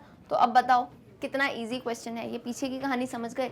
तो कितने टाइम फॉस्फोराइलेशन रिएक्शन होती है? Option A 2 is the correct answer. Clear? Let's move on to question number 12। चलो भाई, द ट्रैकिया, फाइनली रेस्पिरेशन से मतलब ब्रीदिंग से कुछ क्वेश्चन आया है। The trachea is prevented from collapsing by dash. A. complete cartilaginous rings, B. incomplete cartilaginous rings, C. bony rings या D. chitinous rings? This is a good question. अच्छा question है और इजी क्वेश्चन है, बस हो सकता है कि दो ऑप्शंस में कंफ्यूज ना हो, तो जल्दी से आंसर बता दो। ट्रैकिया, ट्रैकिया क्या होता है? हमारा wind pipe. Wind pipe collapse नहीं हो तो उससे बचने के लिए क्या होता है? कौन सी रिंग्स होती हैं इन चारों में से? Quickly tell me. ठीक है भाई, बहुत ही इजी क्वेश्चन था। Your time's up. अब जल्दी से क्विकली रिवाइज कर लेते हैं, ट्रैकिया होता क्या है भाई हमारा। ट्रैकिया को याद कर लेते हैं, ट्रैकिया कौन है भाई हमारे। तो इसका काम तो हो चुका है, तो इसको बाय बाय कर दो। आ जाओ भाई, ट्रैकिया विंड पाइप जिसे हम कहते हैं। रेस्पिरेशन को याद करना है। रेस्पिरेशन को याद करते हुए इसका बहुत ही इंटरेस्टिंग जो है हम डायग्राम देखते हैं। हर बार बोलो, हर बार। क्यों मैम?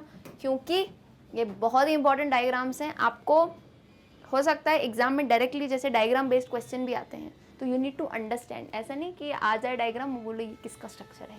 ठीक, चलो भाई, ट्रैकिया हमारा विंड पाइप जहाँ से होती हुई विंड जाती है उसे रिकॉल कर लेते हैं। अब यहाँ पे रिंग्स की बात हो रही है तो सिर्फ हम कहानी वहीं तक देखते हैं। ठीक, रिंग्स की बात हो रही है तो हम जो है अपनी कहानी रिंग्स तक देख लेते हैं। पीछे लिखा गया है, देखो 4 टाइप की रिंग्स ये हैं, कंप्लीट कार्टिलेज वाली, इनकम्प्लीट कार्टिलेज, बोनी या काइटिनस। तो आओ, ये कौन है मैम? क्राउन जैसा। अरे ये लैरिंग्स है ना। लैरिंग्स हमारा वॉइस बॉक्स जिससे तरह तरह की आवाज़ें निकालते हैं हम, जिसकी मदद से। नाउ अब ध्यान से देखना है ना, ये मैं ऐसे टाइप की कुछ रिंग्स बना रही हूँ, ऐसे टाइप की कुछ रिंग्स बना रही हूँ। इतनी बार बना दी है ना, अब तो बिल्कुल दिमाग में रट जानी चाहिए, है ना। देखो, ऐसे टाइप की मैंने कुछ रिंग्स बनाई हैं। ये क्या है बोलो? हाँ मैम, रिंग्स तो हैं। कैसी दिख रही हैं ये रिंग्स, बताओ। ये कैसी दिख रही हैं? थोड़ी इनकम्प्लीट सी नहीं लग रही हैं? आधी आधी, ये आधी ही दिख रही है, आधी rings. Incomplete rings, incomplete C shaped ring कहा जाता है इन्हें। और ये रिंग्स पता है किससे बनी होती हैं? ये बनी होती हैं वही, अरे वही जो हमारे इधर नोज की टिप पे रहता है और पिन्ना पे रहता है, कार्टिलेज। ये होती हैं कार्टिलेज की रिंग्स। लेकिन कैसी rings? Incomplete. Incomplete C shaped rings कहते हैं हम इन्हें।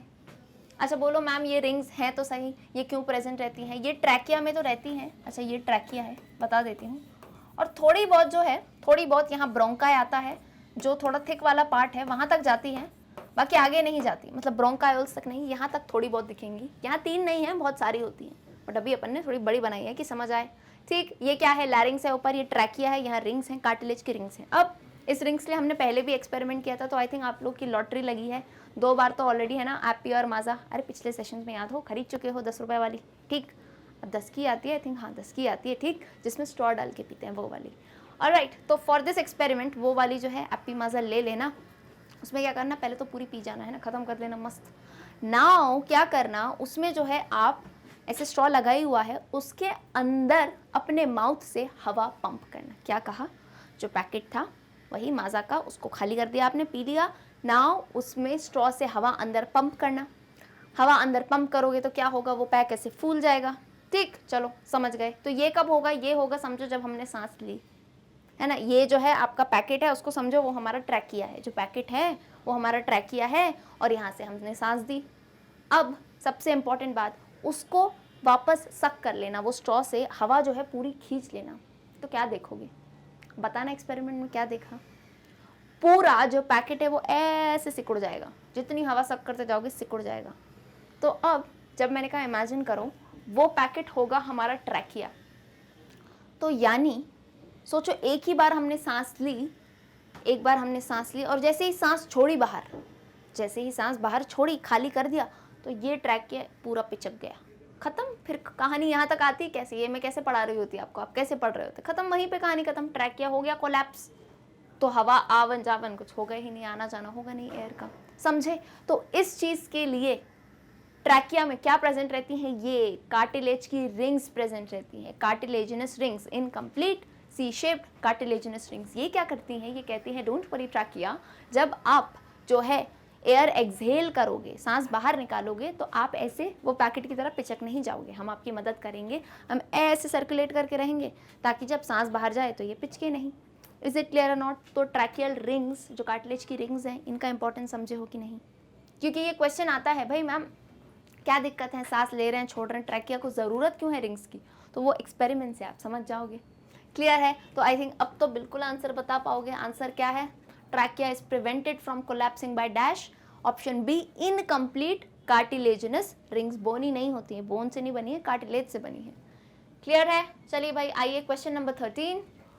Osmosis is the movement of dash.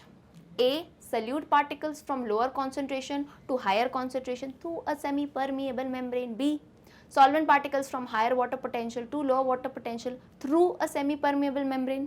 C, solute particles from higher concentration to lower concentration through a semi-permeable membrane. And option D, solvent particles from lower water potential to higher water potential.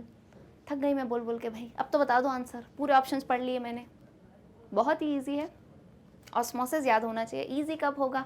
क्योंकि मैंने तो है भाई पहले ही osmosis पढ़ाते time clear कर दिया था, हर टाइप से आंसर मैंने बता दिया था। High to low, low to high, कुछ भी आ सकता है क्वेश्चन में, आप कंफ्यूज मत होना, ठीक?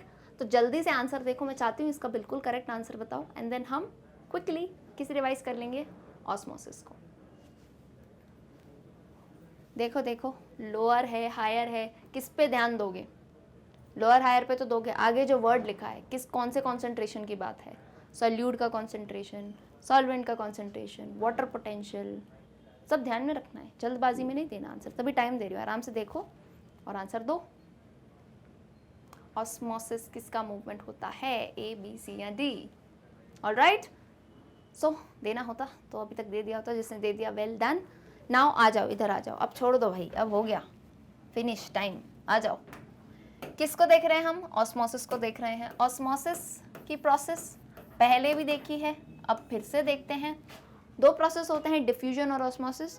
डिफ्यूजन आसान है, ऑस्मोसिस भी आसान है, दोनों आसान है। क्यों? दोनों में काम सेम चलता है, दोनों में काम सेम चलता है। ऑस्मोसिस में सिर्फ इतना फ़र्क है कि बीच में एक मेम्ब्रेन आ जाती है। क्या बोला? डिफ्यूजन ऑस्मोसिस सेम है, लेकिन ऑस्मोसिस में सिर्फ एक डिफरेंस है, यहाँ पे आ जाती है एक मेम्ब्रेन जो होती है semi permeable membrane. Semi permeable जैसे हमारी सेल की मेम्ब्रेन होती है, यानी वही वाला गार्ड, सिक्योरिटी गार्ड, जो अवेयर है, कुछ ही सब्सटेंसेस को आने देगा और बाकी को नहीं आने देगा। क्लियर? तो ऑस्मोसिस की प्रोसेस बहुत ही इजी वे से समझते हैं। यहाँ हम ले लेंगे एक वेसल, एक बर्तन ले लेंगे, और दो बर्तन नहीं है, एक ही बर्तन है। बिफोर और आफ्टर का सीन है ये, ऐसा होता है ना, बिफोर ऐसे थे, आफ्टर ऐसा, तो ये वही सीन है। आ जाओ भाई, नाउ हम बनाएंगे, क्या बनाएंगे? थोड़ा पानी बनाना है हमें। क्या बनाना है? इससे बनाते हैं पानी। देखो, हमें बनाने हैं पानी के मॉलिक्यूल्स। अब ये जो मैं मॉलिक्यूल्स बना रही हूँ, ध्यान से सुनिएगा, ये है पानी के मॉलिक्यूल्स। बीच में बोलो मैम कहाँ गई मेम्ब्रेन? ला रही हूँ, याद है मुझे। यहाँ पे होगी बीच में एक सेमी परमिएबल मेम्ब्रेन, यहाँ भी होगी सेमी परमिएबल मेम्ब्रेन। अब ये जो दो जगह हैं प्रेजेंट, ये जो मेम्ब्रेन अपन इससे बनाते हैं यार, थोड़ी अलग दिखनी चाहिए, ठीक है? ये दो अलग अलग बॉर्डर हैं, ये एक साइड है, एक राइट साइड है। मान लो कि ये सेल में एक जगह साइटोप्लाज्म है और एक जगह सराउंडिंग है। अब देखना ध्यान से, बिल्कुल कैसे देखोगे? ध्यान से देखोगे, ठीक है? चलो, अब यहाँ पे देखो, ये जो मैंने बनाया है इसको मैं क्लियरली लिख देती हूँ। यहाँ जो मैंने बनाया है, ऐसे ब्लैक से नहीं बनाया है मैंने, ब्लू से बनाया है भाई, ब्लू, ठीक? ये जो बनाया है ये है सॉल्वेंट, ये जो ज़्यादा मात्रा में बनाया है, पता होता है ना, जो ज़्यादा क्वांटिटी में हो वो होता है सॉल्वेंट। ये जो बना है फिगर में, ये है सॉल्वेंट, और अभी ये गोल गोल रेड से बनाऊंगी, ये होंगे कौन? सॉल्यूट, ठीक? क्लियर है? तो देखो, यहाँ पे मैं बनाऊंगी 1 2 3 4, आप बोलो तो 5 कर देते हैं, चलो। और यहाँ देखो, यहाँ मैं बनाती ही जा रही हूँ, ऊपर हाथ रुक ही नहीं रहे, ठीक? चलो, अब मुझे बस इतना देख के बताओ, अब मुझे बस इतना देख के बताओ कि ऑस्मोसिस या डिफ्यूजन जब भी हम पढ़ते हैं तो उसमें मूवमेंट किसका होता है, चलता कौन है? जैसे बहुत ही सिंपल बात है, एक प्लांट है और एक एनिमल है, चलेगा कौन दोनों में से? बोलोगे मैम ऑफ कोर्स एनिमल चलेगा, चलता फिरता प्लांट तो हमने देखा नहीं है। ऐसा प्लांट जो अपनी रूट्स उठाई ऐसे ऐसे नहीं, घाघरा उठाता है ऐसे रूट उठा के चलने लगा, ऐसा नहीं होता है भाई, प्लांट तो खड़ा ही रहेगा, एनिमल चलेगा। तो सिमिलरली ऑस्मोसिस में यहाँ पे समझ जाओ, हमारा प्लांट कौन है? सॉल्यूट है, सॉल्यूट है प्लांट, ये खड़ा रहेगा, ये नहीं चलेगा, मूवमेंट ये नहीं करता है। मूवमेंट कौन करता है? सॉल्वेंट। मूवमेंट कौन करता है? सॉल्वेंट। सुन लेना ध्यान से मेरी बात, मूवमेंट कौन करता है? सॉल्वेंट, जो ज्यादा क्वांटिटी में होता है। नाउ ओवर हेयर, ये जो ब्लू से बनाया है ये सॉल्वेंट है। सॉल्वेंट किस तरफ ज्यादा है? सॉल्वेंट किस तरफ ज्यादा है? इस तरफ ज्यादा है कि नहीं? तो यहाँ पे मैं लिख सकती हूँ ये हाई है। कौन हाई है भाई? कौन हाई है? सॉल्वेंट हाई है, यानी वाटर पोटेंशियल भी इसे हम कह सकते हैं, क्योंकि यूजुअली हम देखते हैं सॉल्वेंट क्या लिया जाता है? वाटर। तो यहाँ हम लिखेंगे from high water potential to low water potential. Water potential को मैं WP लिख दूंगी, समझ जाओगे, WP यानी वाटर पोटेंशियल। तो हाई टू लो, ये विधि का विधान है, कोई भी चीज़ ज़्यादा होती है तो कम के पास जाती है। तो विच मीन्स ये देखो left to right, high water potential to low water potential movement होगा। तो मूवमेंट में पता है क्या होगा? ये देखो यहाँ पे अब इधर लेफ्ट साइड में जो है पानी कम हो जाएगा और राइट साइड में पानी जो है, पानी का लेवल देखोगे ये बढ़ जाएगा। सॉल्वेंट का क्लियर डिमार्केशन क्लियर दिख रहा है, देखो दिख रहा है कि नहीं बताओ? सॉल्यूट तो यहीं के यहीं रहेंगे, बताओ मुझे। इतनी बात अगर समझे हो तो कृपया करके वापस से रिकॉल कर लो ना। ऑस्मोसिस क्या जा रहा है भाई, वापस से रिकॉल कर लो। देखो क्या हुआ, यहाँ पे हाई टू लो मूव किया तो ये देखो ये नीचे हो गया और यहाँ पे सॉल्वेंट बढ़ गया। तो ये प्रोसेस किसकी हुई? ये प्रोसेस हुई ऑस्मोसिस की। क्या वर्ड कहा मैंने? अब 2-3 लाइन और बताऊंगी, देखना। मैंने कहा हाई वाटर पोटेंशियल, यहाँ तो ऐसा हो सकता है हाई टू लो में क्या आएगा? वाटर पोटेंशियल या सॉल्वेंट का कॉन्सेंट्रेशन, ठीक है। और लो टू हाई में क्या आएगा? जब कहीं लिखा हो लो टू हाई तो इसका मतलब है वो सॉल्यूट के कॉन्सेंट्रेशन की बात कर रहे हैं। कहीं भी लो टू हाई, देखो यहाँ पे सॉल्यूट लो है, यहाँ पे सॉल्यूट हाई है, तो मतलब सॉल्वेंट कहाँ जाएगा? सॉल्यूट के लो कॉन्सेंट्रेशन से सॉल्यूट के ज़्यादा में। तो तभी मैं कहती हूँ एक चीज़ कोई भी याद कर लो, हाई टू लो याद कर लो तो लो टू हाई तो याद हो ही जाएगा। क्लियर है? ऑस्मोसिस यहाँ से क्लियर करोगे तभी वो आंसर दे पाओगे, नहीं तो मैक्सिमम जहाँ जहाँ गलतियाँ होती है मैं बताती हूँ। Maximum number of mistakes I have observed in that question. ये जो ऑस्मोसिस के क्वेश्चन आते हैं यहाँ गाड़ी उलझ जाती है। तो 2-3 गाड़ियाँ हैं, इसकी हाई टू लो भी है, लो टू हाई भी है, बस सिचुएशन अलग है। हाई टू लो जब पानी की बात करें, सॉल्वेंट की बात करें, लो टू हाई जब सॉल्यूट की बात करें। क्लियर? लेकिन चलेगा कौन? कौन चलेगा? एनिमल चलेगा। एनिमल कौन है? हमारा सॉल्वेंट। ठीक, ये एग्जाम्पल था भाई, सही में नहीं होता है solvent animal, this was just the example. Now I hope answer दे पाओगे, नाउ आई होप आंसर दे पाओगे। पढ़ते हैं option A, solute particles from lower concentration to higher concentration through a semi permeable membrane. ठीक, तो बोलोगे सल्यूट, तो सबसे पहली बात तो प्लांट्स तो चल ही नहीं सकते, तो कैंसिल कर दो, बोलो गलत हो भाई ऑप्शन ए। अब ऑप्शन बी पे आओ, solvent particles from higher water potential to lower water potential through a semi permeable membrane. कितनी अच्छी लाइन लगी, बिल्कुल सही है। अरे पूरी सही है कि नहीं? क्या बोला? सॉल्वेंट पार्टिकल्स यानी वही एनिमल्स कहाँ से कहाँ चलेंगे? High water potential to lower water potential through a semi permeable. अरे ये लाइन आना बहुत ज़रूरी है ना, सेमी परमिएबल आना ज़रूरी है। तो ये है option B correct, option C and D incorrect है। देखो ऑप्शन सी में सल्यूट को चला रहे हो, वो नहीं चलेगा। डी में सॉल्वेंट को तो चलाया लेकिन लो वाटर पोटेंशियल से हाई में, और सेमी परमिएबल मेम्ब्रेन भी मेंशन नहीं की है, यानी क्या? Option B is the most correct answer. यही आंसर दिया है तो वेल एंड गुड भाई। आ जाओ question number 14, water will be absorb by root hair when dash. क्या है क्वेश्चन? वाटर रूट हेयर से एब्जॉर्ब कब होगा? Option A, concentration of solutes in the cell sap is high. Option B, plant is readily respiring. Option C, they are separated from soil by a permeable membrane. And option D, concentration of salts in the soil is high through a semi-permeable membrane. चारों option पढ़ लिए मैंने, जल्दी से quickly giving you time. Question 14 का answer बताओ, A B C या D. पूरा अगर देखो टाइम इतना नहीं देती हूँ कि पूरा आप ऑप्शन लिख पाओ, तो सिर्फ क्वेश्चन का नंबर लिख के भी तो ऑप्शन लिख सकते हो। कितनी मैं आपको दे रही हूँ डील भाई, जल्दी से बताओ मुझे आंसर। रूट जो हेयर होते हैं, अरे वही जड़ें, वो वाटर कब एब्जॉर्ब करेंगी? इन चारों में से कौन सी ऐसी कंडीशन होगी? बताइए बताइए, आंसर बताइए, फिर मैं तो कहानी बताऊंगी। ठीक, एंड आई होप नोट करते जा रहे हो कितने क्वेश्चन सही गए हैं या नहीं। तो वीडियो के एंड में जो है ऐसे बताना कितने आए आपके, और डोंट वरी, शर्माना नहीं, जितने आए। यहाँ तो हम प्रैक्टिस ही कर रहे हैं ना, करते जाओ प्रैक्टिस। और जिसके 20 आउट ऑफ 20 आए, वेल डन, वेल डन। मैं ज़रूर कॉमेंट देखूंगी, है ना। चलो हो गया, ये टाइम्स अप। नाउ पेन छोड़ दो, अब आ जाओ। बोल रहे हैं रूट हेयर से वाटर कब एब्जॉर्ब होता है, तो ज़रा इधर ही देख लेते हैं, उनको पीछे जाना नहीं पड़ेगा। देखो आओ, रूट हेयर की बात हो रही है तो मान लो कि ये एक रूट का हेयर है, ये रूट है, ये एक रूट का हेयर है।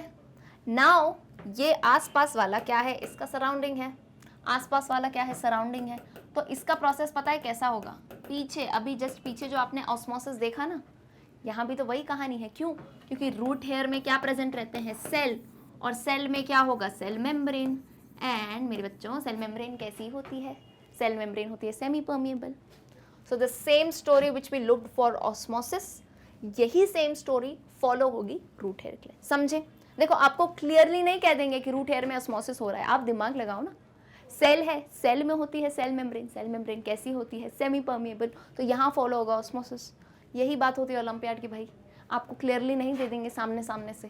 ठीक, समझ गए? रूट हेयर है, रूट हेयर में सेल होती है, सेल मेम्ब्रेन सेमी परमिएबल, तो कौन सी कहानी चलेगी, ऑस्मोसिस की। तो चलाओ सेम कहानी, चलाओ। बोलो मैम रूट हेयर ही गायब हो गया, चलाओ सेम कहानी। कैसी?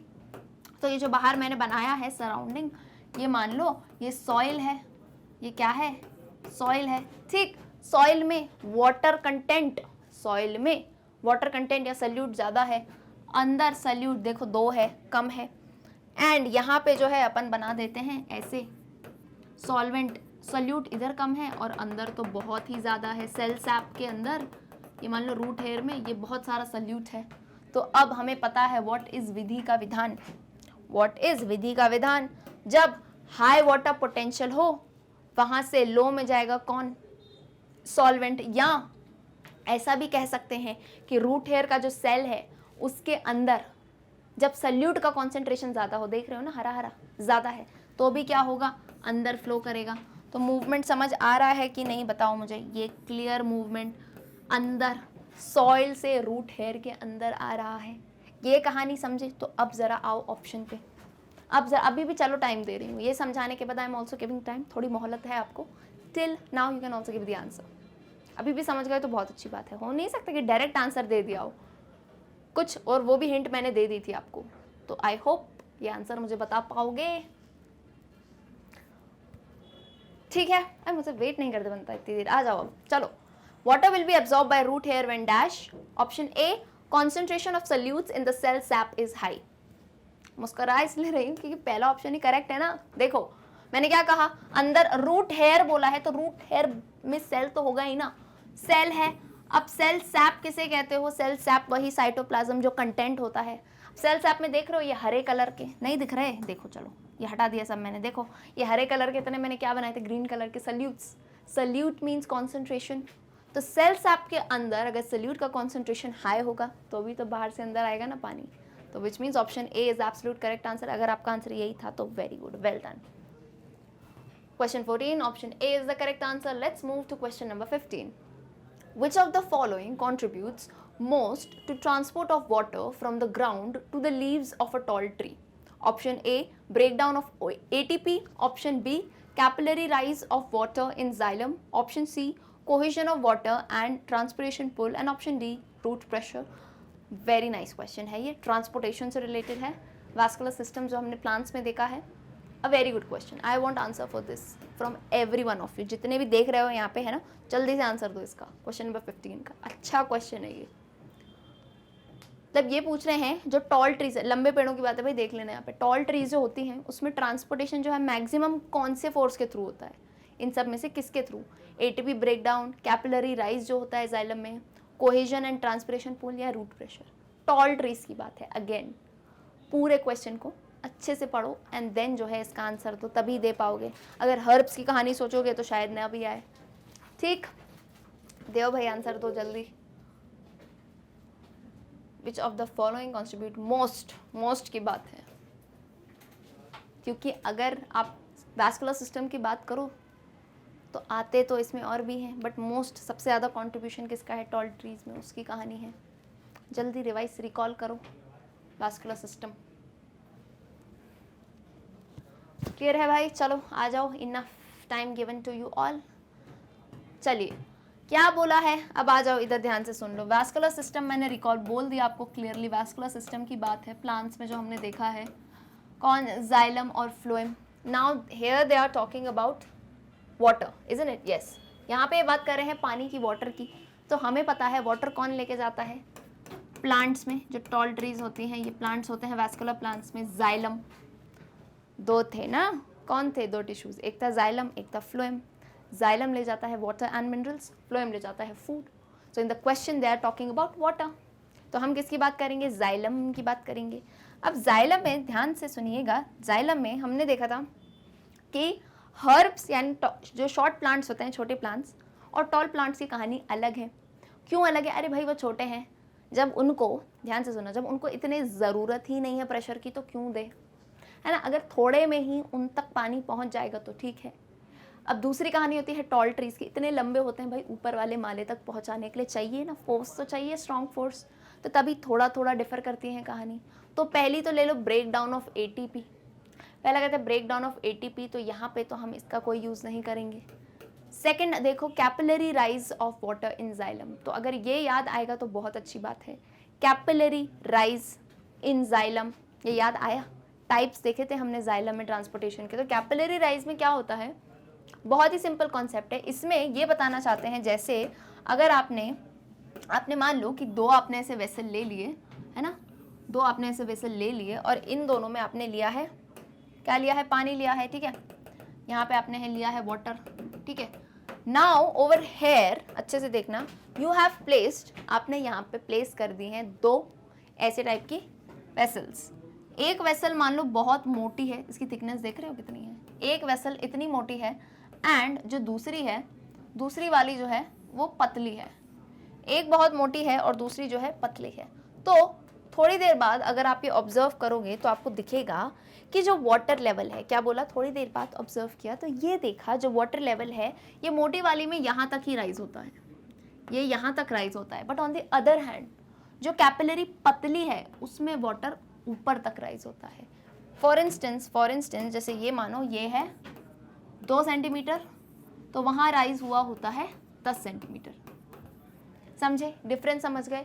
तो कैपिलरी राइज पता है क्या होता है, कैपिलरी राइज ये होता है कि कोई भी वेसल या कोई भी कैपिलरी जितनी पतली हो, thinner the capillary more will be the water rising. क्या बोला, thinner the capillary more will be the water rising, यानी जितनी पतली कैपिलरी या जितनी पतली वेसल होगी उतना ज़्यादा पानी ऊपर जाएगा। ठीक है, तो ये क्या हो गया कैपिलरी राइज। पर मुझे ज़रा थोड़ा सा दिमाग लगाओ, सोच के बताओ कि मोस्ट कंट्रीब्यूशन सबसे ज़्यादा तो ये हमने नहीं देखा था, बिकॉज हम तो बात कर रहे हैं किसी की, टॉल ट्रीज की, हम बात कर रहे हैं किसकी, टॉल ट्रीज की। तो ये उसमें सबसे एफिशिएंट नहीं है, this was one of the way. But ये भी जो है कैपिलरी राइज बहुत लंबे पेड़ तक काम नहीं करता है। अरे इतनी ऊंचाई तक क्या करोगे, इतना पतला होके भी जाएगा तो जाएगा, चलो ये 2 जाता है, वो मैक्स 10 तक जाएगा। ठीक, तो यानी बोलोगे मोस्ट का कंट्रीब्यूशन तो इसमें भी नहीं है ना।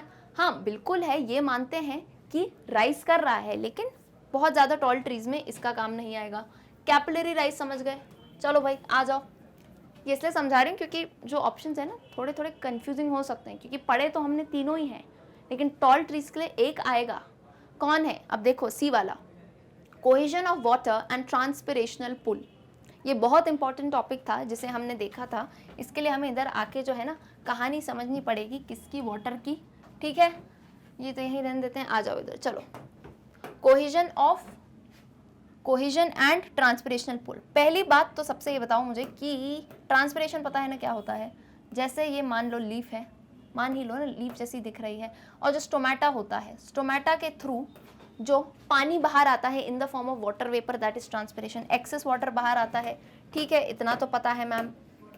अब बोलोगे मैम ट्रांसपिरेशनल पुल क्या है, तो ये देखो यहाँ पे रूट्स प्रेजेंट है, यहाँ पे रूट्स प्रेजेंट है, और यहाँ पे ऊपर है एक लीफ, यहाँ पे ऊपर है एक लीफ। अब इस लीफ में हो गया ट्रांसपिरेशन, ठीक है, पानी यहाँ पे जो है बाहर गया, ट्रांसपिरेशन हुआ। तो ये कहानी बिल्कुल अच्छे से सुनना है ना, ये मिस मत करना, अच्छे से सुनना बिल्कुल। ट्रांसपिरेशन हुआ, पानी गया। अच्छा पता है क्या होता है, जैसे अपन किसी लाइन में खड़े हैं, हाँ इसका इजी एग्जांपल है, चलो भाई ये बता देते हैं। आपके स्कूल में कैंटीन वगैरह होती है ना, कैंटीन में लाइन लगती है, ठीक है, बोलो नहीं हम तो ऐसे भीड़ में घुस जाते हैं, तो नहीं, जहाँ ऑर्गेनाइजली लाइन लगती है समझो वो लाइन लगी है।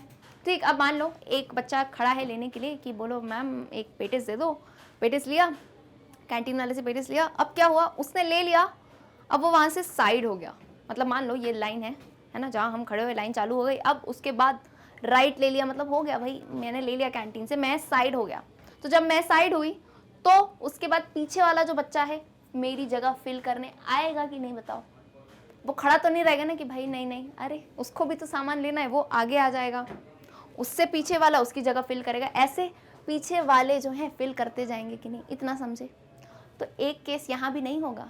यहाँ ट्रांसपिरेशन से फॉर इंस्टेंस अपन लेते हैं अभी के लिए एक वाटर का मॉलिक्यूल, तो मान लो एक पानी का मॉलिक्यूल चला गया अपनी जगह से, तो पीछे वाला खड़ा थोड़ी ना रहेगा, वो लाइन में आएगा ना आगे, चलो अब मेरा नंबर आएगा। तो ऐसे करके देखो ये आगे आते गए आते गए आते गए आते गए आते गए, तो नीचे जो रूट तक आ जाओ बेटा, रूट तक आ जाओ। रूट में जो पानी था तो वो कहता है अच्छा मेरे लिए जगह हो गई, ठीक है भाई मैं आ जाता हूँ लाइन में, तो ये आ जाएगा लाइन में। तो विच मीन्स ये जो ट्रांसपिरेशन हो रहा है ये एक टाइप का पुल है। पुल समझ सकते हो ना कि गाड़ी आगे बढ़ रही है।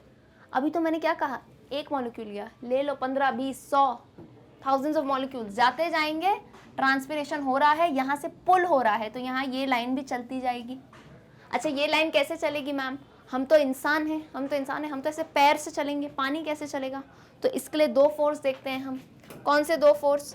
एक होता है कोहिजन, एक होता है कोहिजन, एक होता है अडिशन। बहुत इंपॉर्टेंट टॉपिक है, फिर से समझा रही हूँ तो अच्छे से समझ लो, है ना। कोहिजन और अडेशन, ये क्या होता है? अडेशन से तो आपने सुना होगा अडेसिव ग्लू। अरे फेविकॉल के एड वेड नहीं देखते हो क्या? फेविकॉल का मजबूत जोड़, पानी में भी नहीं टूटे, बोलते हैं ये अडेसिव ग्लू है। अडेसिव ग्लू क्या होता है? मतलब आप अलग अलग चीज़ों को जोड़ते हो ना, जैसे आपको कितनी क्राफ्ट वगैरह बनानी होती है, तो कोई आपने ले लिया वो पेंसिल के शार्प करके, ऐसे नहीं वो निकालते हैं और उसको चिपका दिया पेपर पे, किसकी मदद से चिपकाते हो? ऐसे ही चिपकाओ, नहीं चिपकता, ग्लू लगाते हो ना, तो वो जो ग्लू होता है वो अडेसिव होता है। कैसे? दो अलग अलग टाइप के सब्सटेंसेस को वो जोड़ देता है। तो सिमिलरली अडेशन का मतलब यही होता है, दो डिफरेंट टाइप के मॉलिक्यूल्स को ये अट्रैक्ट करता है, दो डिफरेंट टाइप के मॉलिक्यूल्स को ये अट्रैक्ट करता है। तो कोहेजन का क्या होगा मैम? ये क्या है? ये सेम टाइप के मॉलिक्यूल्स को अट्रैक्ट करता है, सेम टाइप के मॉलिक्यूल्स को अट्रैक्ट। तो बोलो मैम समझ नहीं आ रहा, तो देखो ना, ये पानी का मॉलिक्यूल है और ये दूसरे पानी का मॉलिक्यूल है, तो ये इसको अट्रैक्ट करेगा, ठीक। अब दो डिफरेंट कैसे? यहाँ पे इधर की बात कर रही हूँ, ये पानी का मॉलिक्यूल है और ये जा किससे रहा है? ऊपर, जाइलम। तो जाइलम भी तो कुछ मॉलिक्यूल से बना होगा, तो ये उसके मॉलिक्यूल को अट्रैक्ट करेगा। इतनी समझी कहानी। तो अब देखो कोहेजन और अडेशन से मतलब ट्रांसपिरेशन पुल, एक तो मैं कैंटीन से साइड हट गई और एक आप आगे आए। आगे किससे आए? पैर से आए, है ना। रेंगते रेंगते तो नहीं आओगे ना, पैर से आओगे, किसी से भी आओगे तो सही आगे आ गए। अब आगे आ गए तो उसके बाद बोलोगे यहाँ कैसे आगे चलेगी गाड़ी, इनके तो हाथ पैर नहीं है, तो यहाँ इन दोनों फोर्सेस से चलेगी।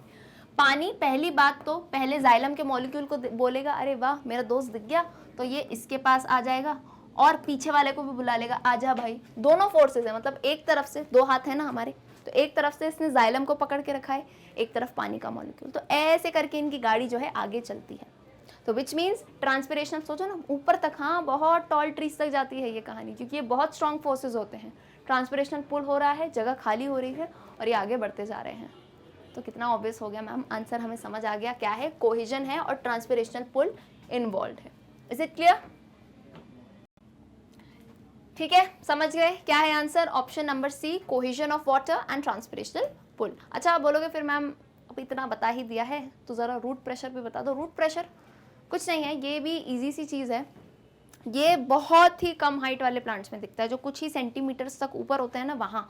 तो उसमें क्या होता है, अच्छा एक एक्सपेरिमेंट कर सकते हो या ऐसा देखा हो, क्या होता है जैसे अपन ने कोई भी स्मॉल हर्ब है उसको रात में देखना, आपने अगर ऊपर से काट दिया हो हल्का सा, तो सुबह सुबह वहाँ पे वाटर के ड्रॉपलेट्स दिखेंगे। तो ये क्या बताते हैं कि रूट जो नीचे से प्रेशर लगाता है ना, रूट से ये जो प्रेशर से, रूट के जो फोर्स से ऊपर जाता है पानी, उससे भी जो है ट्रांसपोर्ट होता है, लेकिन बहुत ऊपर नहीं जाता है, ये कुछ फ्यू सेंटीमीटर्स की हाइट तक जाता है।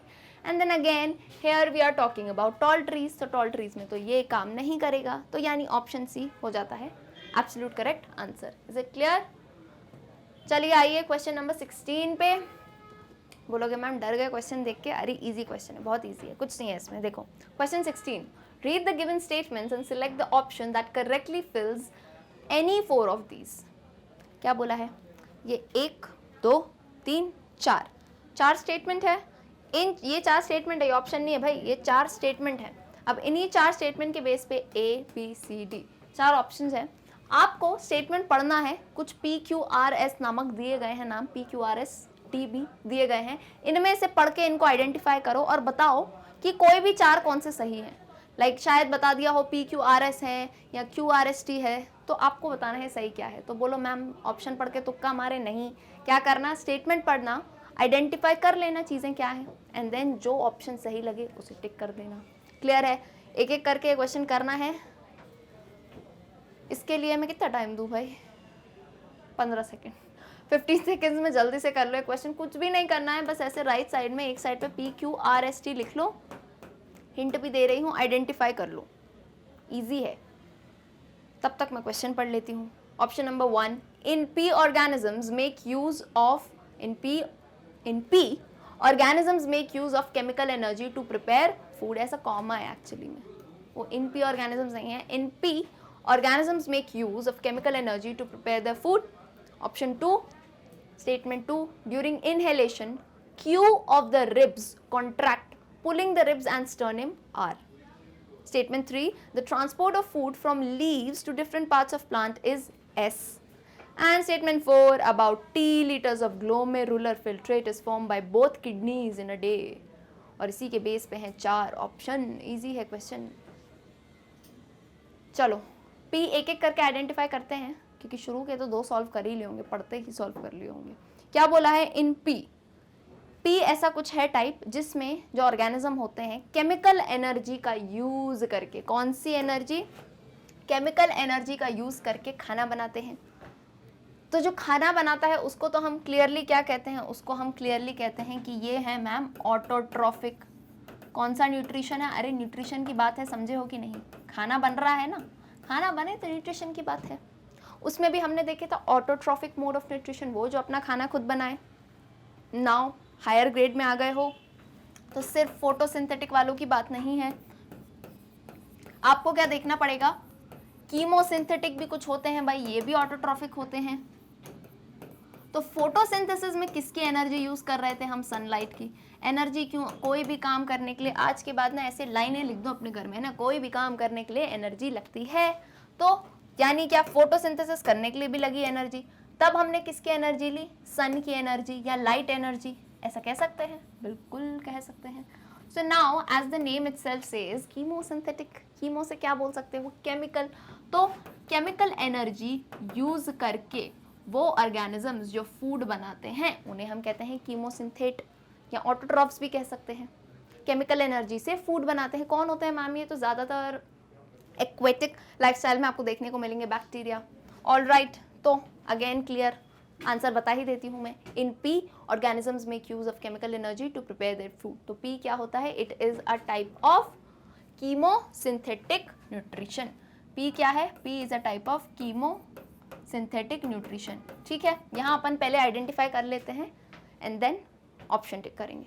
चलो हो गया, फर्स्ट सही किया था। अबाउट स्टेटमेंट 2 पे, during inhalation Q of the ribs contract, pulling the ribs and sternum are.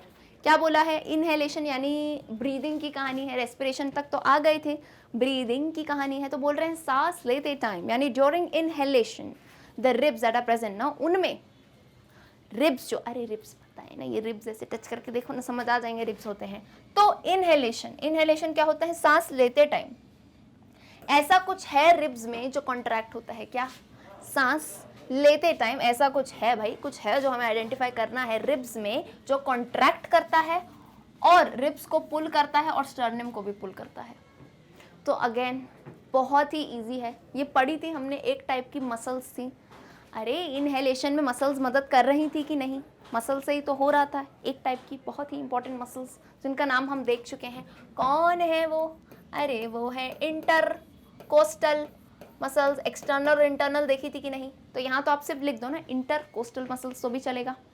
ठीक, समझ गए कि नहीं? इनहेलेशन सांस लेने की बात है, सांस लेने की बात है। क्लियर हुई? चलो भाई, एंड स्टर्नम किसकी बात कर रहे हैं? And sternum are. अच्छा, स्टर्नम की भी तो बात है। स्टर्नम आर यानी स्टर्नम कहाँ जाएगा फिर? ये हमारी रिब्स होती हैं, ये हमारी रिब्स हैं, ठीक है। इंटरकोस्टल मसल्स ने कॉन्ट्रैक्ट किया तो स्टर्निम कहाँ जाएगा? स्टर्निम जाएगा ऊपर। स्टर्निम कहाँ जाएगा? ऊपर। कॉन्ट्रैक्शन के टाइम, इनहेलेशन के टाइम ऊपर, यानी अपवर्ड डायरेक्शन में। क्लियर हुआ? ठीक। अगर ये आंसर आपको अच्छे से पूरा और अगर लग रहा हो तो यू कैन गो बैक, जब हमने देखा था respiration in animals in human beings, वो वाला वीडियो जाके देखो तो पूरी कहानी क्लियर हो जाएगी। ठीक है, आ जाओ स्टेटमेंट 3 पे। The transport of food from leaves to different part of plant is S. बहुत इजी क्वेश्चन अगेन। अभी पीछे हमने देखा था ट्रांसपोर्टेशन, वाटर में देखा तो जाइलम बोला, फ्लोएम में देखा, फूड में देखा तो फ्लोएम बोला, हाँ मतलब फूड ट्रांसपोर्ट हो रहा है तो फ्लोएम बोला। इसी में एक वर्ड आता है जब फूड का ट्रांसपोर्ट होता है लीव से दूसरे पार्ट ऑफ द प्लांट्स पे, तो इसे एक स्पेशल नाम दिया जाता है। क्या बोला मैंने? देखो इधर देखो, चलो ये लीफ है, ठीक। अब लीफ में खाना बन रहा है, यानी लीफ हो गया ग्रीन पार्ट। तो भाई देखो प्लांट में ऊपर नीचे, प्लांट में ऊपर नीचे दोनों जगह क्या हो सकते हैं? Non green part. दोनों जगह क्या हो सकते हैं? Non green part. तो इसीलिए हमने लीफ से खाना बन रहा था तो हम लीफ को कहते हैं सोर्स। सोर्स यानी अरे ऐसे कहते हैं ना कि green vegetables are a rich source of vitamin A. तो सोर्स यानी जहाँ से आ रहा है, तो ग्रीन जो पार्ट है प्लांट का वहाँ से खाना आ रहा है। मान लो ये लीफ है, यहाँ से खाना आ रहा है। जो नॉन ग्रीन पार्ट है ऊपर भी हो सकता है, उसे हम कहते हैं सिंक। नीचे भी हो सकता है, उसे हम कहते हैं सिंक। तो मतलब जब खाना बनेगा तो दोनों जगह बटेगा, ऊपर और नीचे। इसलिए इस फ्लो को हम क्या कहते हैं? बाय डायरेक्शनल, दोनों डायरेक्शन में चलेगा। और ये किसकी मदद से हो रहा है? फ्लोएम की मदद से हो रहा है, इजंट इट? फ्लोएम कर रहा है ये काम। तो इस प्रोसेस को, ये जो प्रोसेस होता है ट्रांसपोर्टेशन का, जिसमें food is being transported from leaves to different parts of the plant, इसे हम कहते हैं क्या? ट्रांसलोकेशन। एक स्पेशल नाम दिया गया है। होता ये एक टाइप का ट्रांसपोर्टेशन है, पर जब फूड जाता है लीफ से दूसरे पार्ट्स में तो इसे हम क्या कहते हैं? ट्रांसलोकेशन। क्लियर है? ट्रांसलोकेशन यानी एस क्या निकाल लिया अपन ने? ट्रांसलोकेशन। समझ रहे हो ना? ये होता एक टाइप का ट्रांसपोर्टेशन ही है, but when food is being transferred leaf से दूसरे पार्ट्स तक, दैट इज ट्रांसलोकेशन। देखो हो तो गए एस तक, बस एक और बचा है क्या? Statement 4। About T liters of glomerular filtrate is formed by both kidneys in a day। क्या कहा गया है? अब किसकी बात है ये? एक्सक्रीशन पढ़ा था, किडनीज याद आ रही हैं, ह्यूमन किडनीज। तो जो दोनों किडनीज हैं उसमें जब ग्लोमेरुलर फिल्ट्रेट बनता है, वही फिल्ट्रेट, अरे अल्ट्रा फिल्ट्रेशन हुआ था ना ग्लोमेरुलस में, तो उसमें टी लीटर्स, कुछ एक पर्टिकुलर अमाउंट हमने पढ़ा था, T litres of glomerular filtrate is formed by both kidneys in a day. एक दिन में वो कितना लीटर है? तो थोड़ा याद करिए, किसको याद करना है? ग्लोमेरुलस, बिकॉज एक्सक्रीशन जो है आखिरी में देखा था ताज़ा ताज़ा, तो उसे ज़रा हम जल्दी से रिकॉल कर लेते हैं। एंड आई होप कि याद होगा आप सभी को, है ना? यहाँ पे जो हमने देखा था ऐसे नेटवर्क था, ऐसे नेटवर्क था। यहाँ से मान लो, चलो मैं ना एक काम करती हूँ, अब आधा अधूरा क्या बनाना, अपन बॉमन्स कैप्सूल पूरा नहीं बनाएंगे, सिर्फ बॉमन्स कैप्सूल और ग्लोमेरुलस, क्योंकि यहीं का ही काम था अपन को, है ना? तो यहाँ से मान लो ये जा रहा है, ठीक, ये जो है ऐसे कप शेप्ड का है, और यहाँ से आ रही है हमारी एफरेंट आर्ट्रियोल, एंड यहाँ पे ये कैपिलरीज का जो है बेहतरीन सा नेटवर्क बन रहा है। ठीक, ये नेटवर्क बन गया और ये जा रहा है थोड़ा पतला होके एफरेंट आर्ट्रियोल। ठीक है, ये कहानी बाद में समझना। अभी क्या पता है? ये है ग्लोमे, ये क्या है? ग्लोमेरुलस।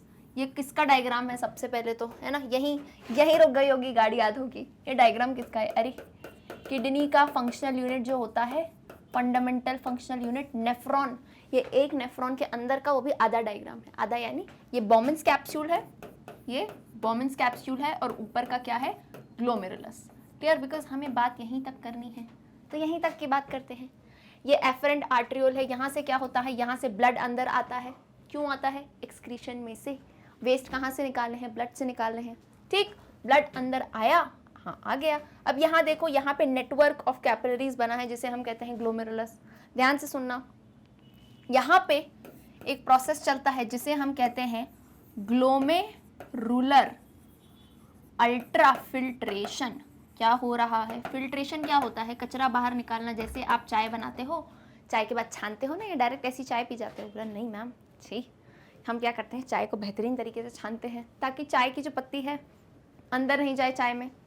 सिमिलरली इधर भी वेस्ट निकालने के लिए हम क्या करते हैं, ग्लोमेरुलर, ये जो ग्लोमेरुलस है ना, कैपिलरीज दिख रही हैं, इसमें होता है अल्ट्रा फिल्ट्रेशन, जिसे कहते हैं ग्लोमेरुलर अल्ट्रा फिल्ट्रेशन। अब अगेन अच्छे से सुनना, इसमें क्या होता है, इसमें यहाँ पे जो ब्लड आया था, ठीक है, उसमें कुछ ना कुछ वेस्ट प्रेजेंट होंगे कि नहीं, इतना कचरा वगैरह मतलब खाना तो खाते हो, पर उसमें कुछ ना कुछ वेस्ट तो बनता ही है।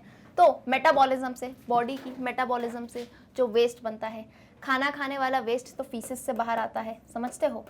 बॉडी के मेटाबॉलिज्म से जो सेल्स के बनने टूटने से वेस्ट बनता है, वो आ जाता है ब्लड में, वो यहाँ आता है।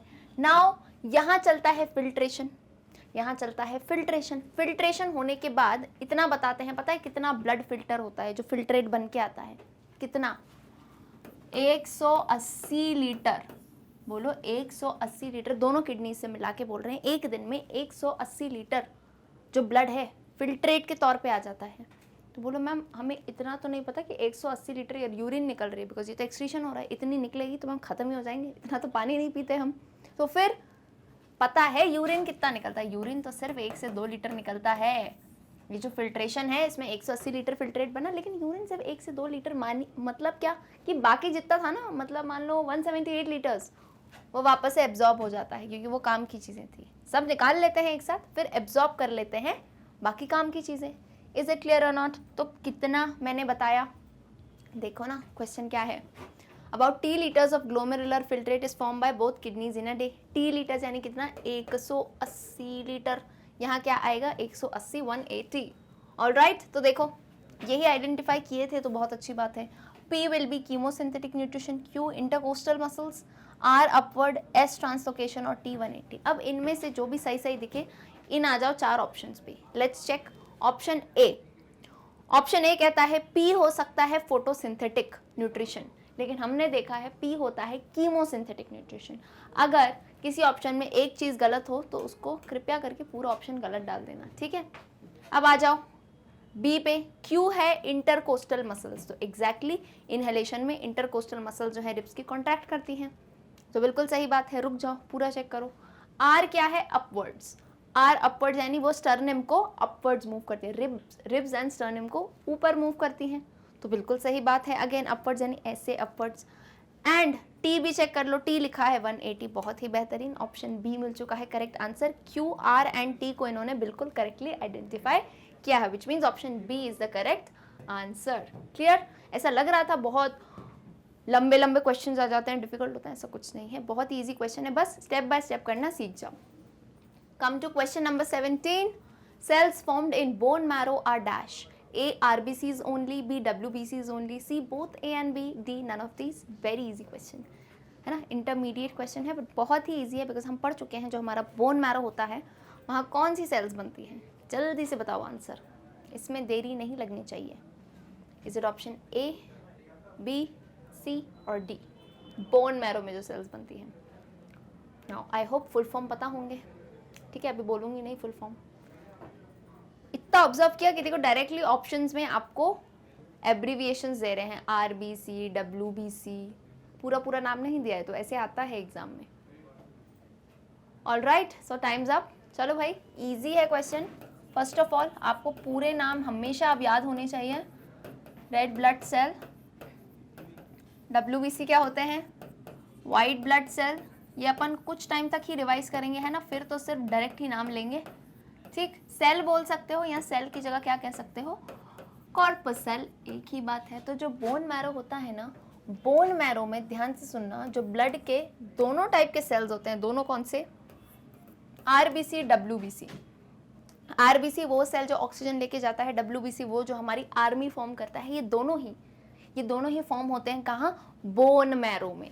तो कितना क्लियरली है यहाँ पे ऑप्शन सी में दिया है, बोथ A एंड B, यानी RBC, WBC दोनों जो है बोन मैरो में बनते हैं, and option C is the correct answer. बहुत ही जल्दी हो गया, बहुत ही इजी क्वेश्चन था। Okay, let's move on to question number 18। The phenomena of uptake of water at the expense of energy by the cell and usually against the osmotic gradient is known as dash. A, active absorption, B, passive absorption, C, osmosis, D, diffusion। Good question, अच्छा question है, क्योंकि पीछे osmosis revise कर लिया, तो answer जल्दी से दे दो क्विकली।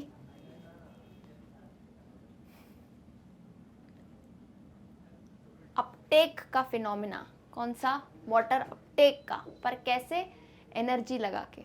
जैसे कुछ सामान होता है जो फ्री में मिल जाए, तो वैसे तो मैम होता नहीं है, बट मान लो कुछ सामान फ्री में काम हो जाए नॉर्मली, और किसी काम में जो है हमें एनर्जी यानी पैसे लगाने पड़े, तो इस काम में एक्सपेंस लगा रहे हैं, किसका, एनर्जी। क्यों, बिकॉज उल्टा काम करना है, अगेंस्ट द ऑस्मोटिक ग्रेडियंट जाना है। तो ये कौन से टाइप का प्रोसेस है, चारों में से बताओ, फिर उसके बाद एक बार प्रोसेस को अपन रिकॉल कर लेंगे कि ये कौन सी प्रोसेसेस होती हैं। ठीक है, time's up, enough time has been given. आइए जल्दी से आइए, ऑस्मोसिस तो देख लिया था, तो उम्मीद है ऑस्मोसिस की कहानी याद होगी। जल्दी से जो है ना इसको रिवाइज करते हैं, नहीं इसको करते हैं। एक होता है पैसिव एब्जॉर्प्शन, अच्छे से सुनना, एक होता है पैसिव एब्जॉर्प्शन, पैसिव ट्रांसपोर्ट कह सकते हो, ट्रांसपोर्ट में जा रहा है, एब्जॉर्ब में भी जा रहा है, मतलब एब्जॉर्ब हो रहा है, बात तो एक ही है भाई। और दूसरा है एक्टिव एब्जॉर्प्शन। इससे किसी को अगर इंग्लिश याद आ गई हो तो बहुत अच्छी बात है, इंग्लिश भी रिवाइज हो गई। इंग्लिश कैसे, एक्टिव वॉइस पैसिव वॉइस पढ़ते हैं इंग्लिश में, तो वैसे ही देखो एक्टिव और पैसिव ये दो वर्ड्स हैं। अब इसमें मतलब समझो, पैसिव यानी क्या, जो काम नॉर्मली हो रहा है, तो कैसे, तो जब हम, अरे बहुत ही इजी एग्जांपल है, फिसल पट्टी होती है, अरे वही स्लाइड है ना, स्लाइड पे हम क्या करते हैं, जब ऊपर से नीचे आना होता है, ऐसी स्लाइड होती है ना, अरे ढलान वाली स्लाइड, बैठते हैं कि नहीं बचपन में, यहाँ पे बैठे, जब नीचे आना होता है कुछ फोर्स नहीं लगाना होता है, एकदम से नीचे आ जाते हैं, एकदम से फिसलते फिसलते नीचे आ जाते हैं। क्यों, कोई आपको एनर्जी लगानी नहीं पड़ी, because you are coming in the force of gravity, normally ये काम हो रहा है। तो जब जहाँ कोई एनर्जी नहीं लगानी पड़े, नॉर्मल काम हो, यानी क्या, with the, towards the, with नहीं, towards the concentration gradient, towards the concentration gradient. Concentration gradient क्या कहता है, कॉन्सेंट्रेशन ग्रेडियंट पता है क्या है, एक सिंपल लैंग्वेज में विधि का विधान, यानी हाई टू लो चीज़ें चलेंगी। तो टूवर्ड्स द कॉन्सेंट्रेशन ग्रेडियंट यानी हाई टू लो चलेगा, तो कोई एनर्जी नहीं लगानी, सब नॉर्मली चलता जाएगा। उसे क्या कहते हैं, पैसिव ट्रांसपोर्ट। और पैसिव ट्रांसपोर्ट में पता है कौन कौन आता है, दो टाइप मेन अभी मैं बता रही हूँ। एक तो होता है डिफ्यूजन, डिफ्यूजन में ऑस्मोसिस भी आता है, उसको रखो साइड में क्योंकि वो पीछे देख लिया है। एक डिफ्यूजन, एक और नाम आपने सुना होगा फैसिलिटेटेड, ये लिख रही हूँ क्योंकि कन्फ्यूजन आता है यहाँ पे, जहाँ कन्फ्यूजन है वो बातें मैं बता रही हूँ। फैसिलिटेटेड डिफ्यूजन, ठीक। इसमें पता है क्या होता है, देखो डिफ्यूजन तो आपको पता है, नॉर्मली जो है ये, अच्छा अपन एक काम करते हैं, एक लंबी सी जो है, एक लंबी सी मेम्ब्रेन बना देते हैं, यहाँ से लेके यहाँ तक बना दी मैंने एक मेम्ब्रेन, ठीक है, ये पूरी मेम्ब्रेन है। अब अच्छे से सुनना, अब हमें क्या करना है, मान लो कि सेल के इस साइड पे कुछ मॉलिक्यूल्स हैं, यहाँ पे बहुत ज़्यादा हैं, यहाँ पे कम है, तो अब डिफ्यूजन में क्या होगा, सिंपली इधर से इधर मॉलिक्यूल्स आ जाएंगे, हाई टू लो, कोई एनर्जी लगी, नहीं लगी। अब फैसिलिटेटेड डिफ्यूजन में क्या होता है, यहाँ डायरेक्टली नहीं आते हैं, पर जैसे होता है ना किसी चीज़ के होके आते हैं। इसका बहुत ही ईजी एग्जांपल है, देखो जैसे बारिश होती है ना, हाँ बारिश के सीज़न में होती है बारिश, तो जब बारिश होती है देखते हो कहीं कहीं ऐसे इंडिया में तो देखोगे ही है ना, रोड से ज़्यादा आपको क्या दिखते हैं, गड्ढे दिखेंगे, तो वो जो होते हैं वहाँ पे पानी भर जाता है, ठीक, जो होते हैं थोड़े थोड़े से पानी भर जाता है। नाउ कुछ जो होंगे, कुछ जो टॉल लोग होते हैं वो कैसे करते हैं, ऐसे पैर इतना बड़ा करके और दूसरे साइड पे पहुंच जाते हैं, ठीक है, तो वो कौन होते हैं, वो डिफ्यूजन करने वाले लोग, उन्हें किसी की ज़रूरत नहीं। और हम जैसे छोटी छोटी हाइट वाले, अब हम ऐसे करेंगे तो एक पैर पानी में और हम पूरे वहीं, तो हम क्या करते हैं, बीच में जो अगर उसके बीच में एक पत्थर रख दे तो आसान हो जाएगा ना, यानी क्या, जाना मुझे भी वही है भाई, जाना मेरे को भी वही है, बट मैं क्या करूँगी, उस पत्थर पे पैर रखूँगी एक, और ऐसे होके हो जाऊँगी, तो यानी वो पत्थर मेरे लिए एक कैरियर था, मैं थैंकफुल थी कि भाई तुम्हारी वजह से मैं पहुँच गई।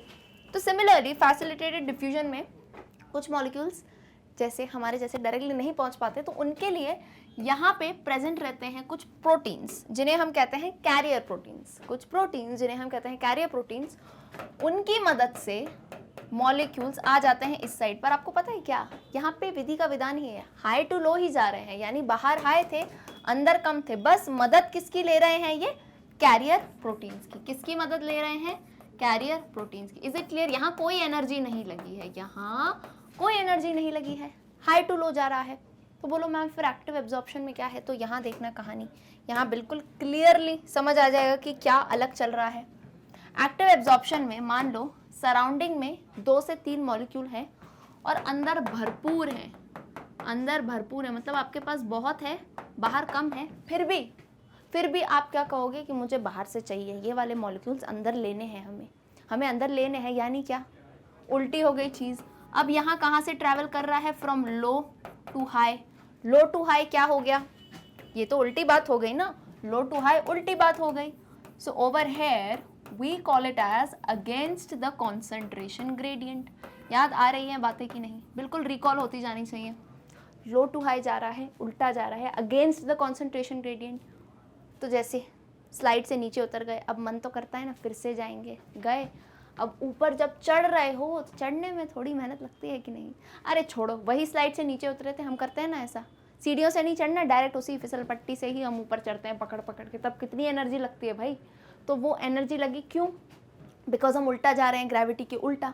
तो सिमिलरली लो टू हाई जाओगे, अब ये इनके कान पकड़ के लाना पड़ता है, कहते हैं हम तो वैसे ही कम हैं, हमें मत लो, तो इनके कान पकड़ के लाते हैं। कौन पकड़ता है, यहाँ पे चैनल्स रहते हैं, प्रोटीन्स रहते हैं, और सबसे मेन सबसे इम्पॉर्टेंट किसका यूज़ करते हैं हम, हमारी प्यारी ATP, एनर्जी करेंसी है, यहाँ ATP यूज़ होती है।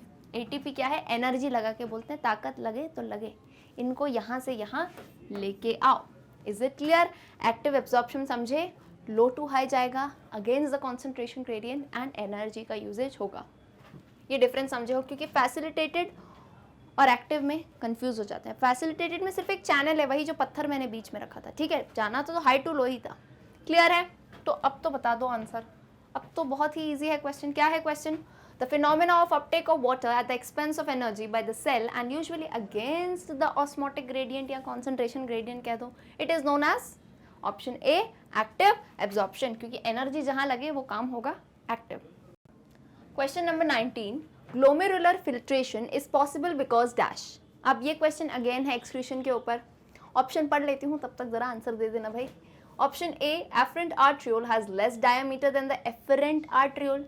Option B, efferent arteriole has more diameter than the efferent arteriole. C, both have the same diameter. और option D, efferent capillaries have more diameter than afferent capillaries. बोलो मैं आप pause करके क्यों कह रहे हो, क्योंकि भाई देखो ना, स्पेलिंग में डिफरेंस है, ये ए से एफरेंट है, ये ई से एफरेंट है, और हमने क्लियरली देखा है ये क्या है, ये क्यों होते हैं। तो जल्दी से आंसर दो, देन अपन रिकॉल कर लेते हैं।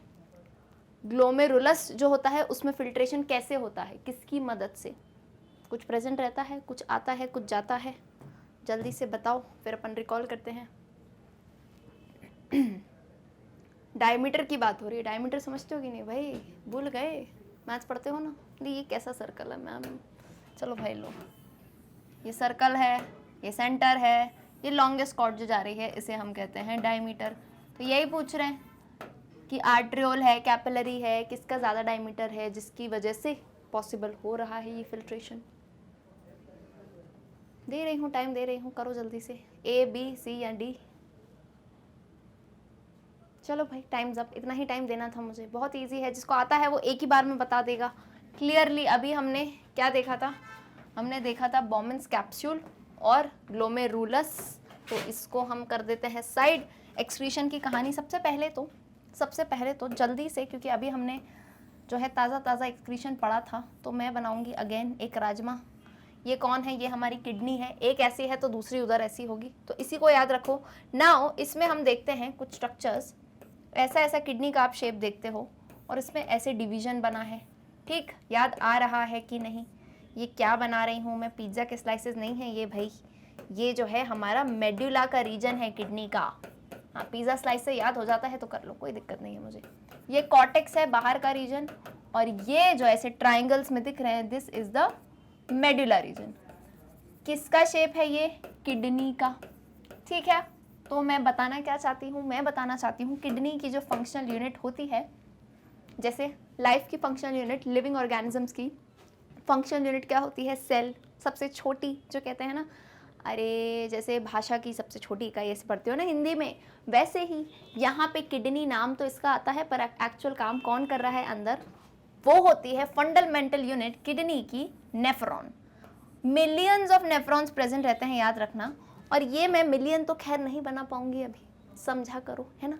ये मैंने एक नेफ्रॉन बनाया है, एक से कहानी समझ जाओगे। अच्छा, आधा नेफ्रॉन देखोगे, ऊपर का पार्ट मैंने बनाया है कॉर्टेक्स में, और यहाँ पे सिर्फ ये यू शेप्ड का पार्ट मैंने बनाया है मेडुला में। अब ये यू शेप का पार्ट कौन है, ये होता है लूप ऑफ हेनली। पूरा देखने के लिए जो है पिछले वीडियो में देखना। अभी मैं जो है मेनली बॉमन्स कैप्सूल ग्लोमेरुलस इसकी बात करूंगी, ठीक है। आ जाओ नाउ, किसकी बात है, बॉमन्स कैप्सूल की। कैप्सूल बना देती हूँ, ऐसा कैप्सूल है ये, ठीक है भाई, ऑलराइट। ये बॉमन्स कैप्सूल है। अब यहाँ पे आता हुआ ग्लोमेरुलस।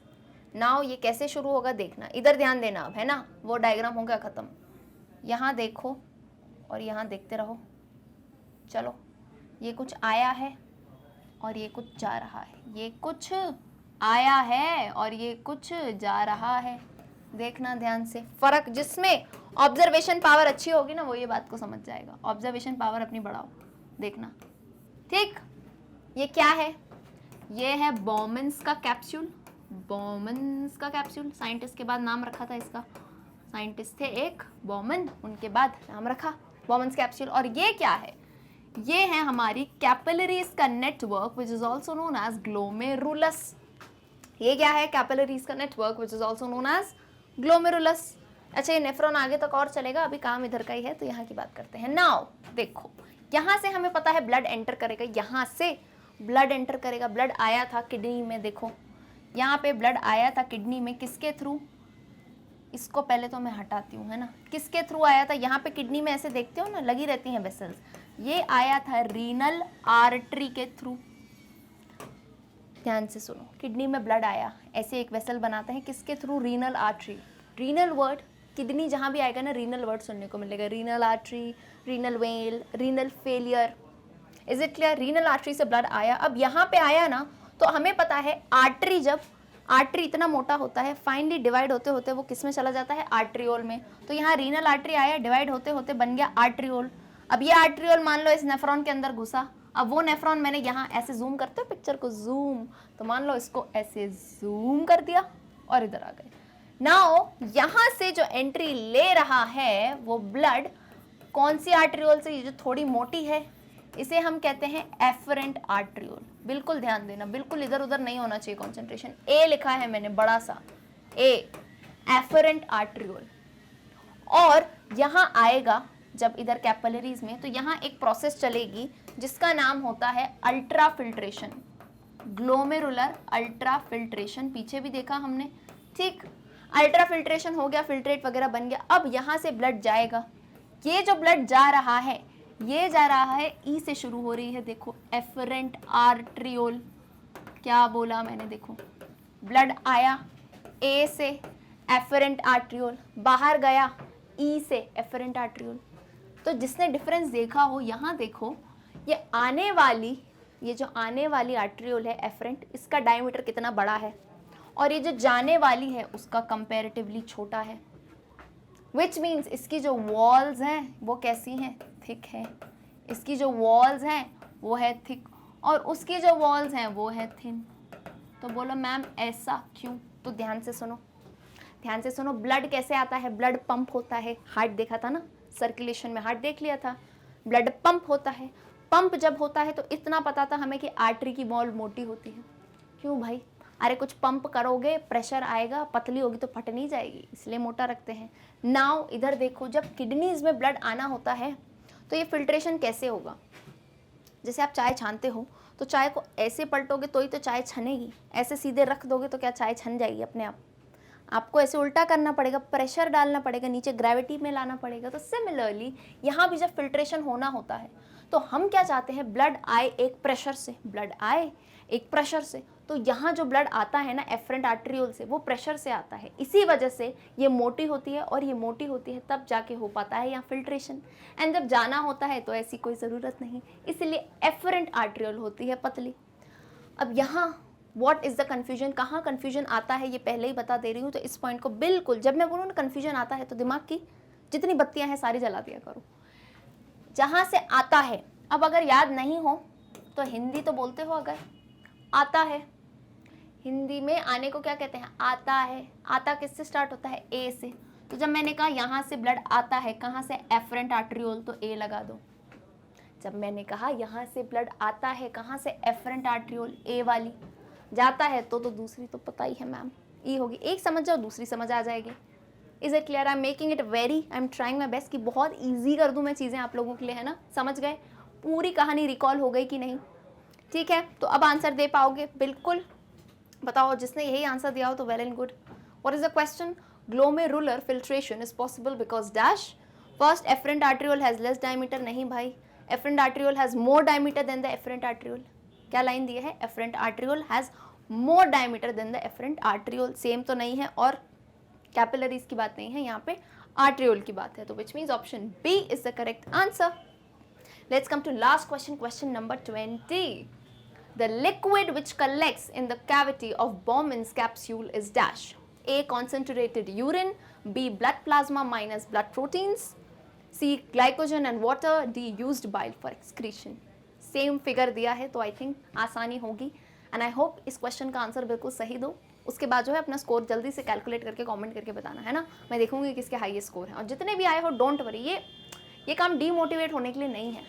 हम क्या कर रहे हैं? हम तैयारी कर रहे हैं। तो इस तैयारी में आपको देखना तो होगा, जैसे क्लास में पढ़ते हो तो मार्क्स देखते हो ना एक दूसरे के, भाई किसके कितने आए, मैं कहाँ स्टैंड करता हूँ। तो सिमिलरली ये हमारी क्लास है, यहाँ देखो कमेंट्स में आपके जो मेट्स हैं उनके कितने आए मार्क्स, तो आपको पता चलेगा हाँ यार मुझे इतनी तैयारी और करनी है।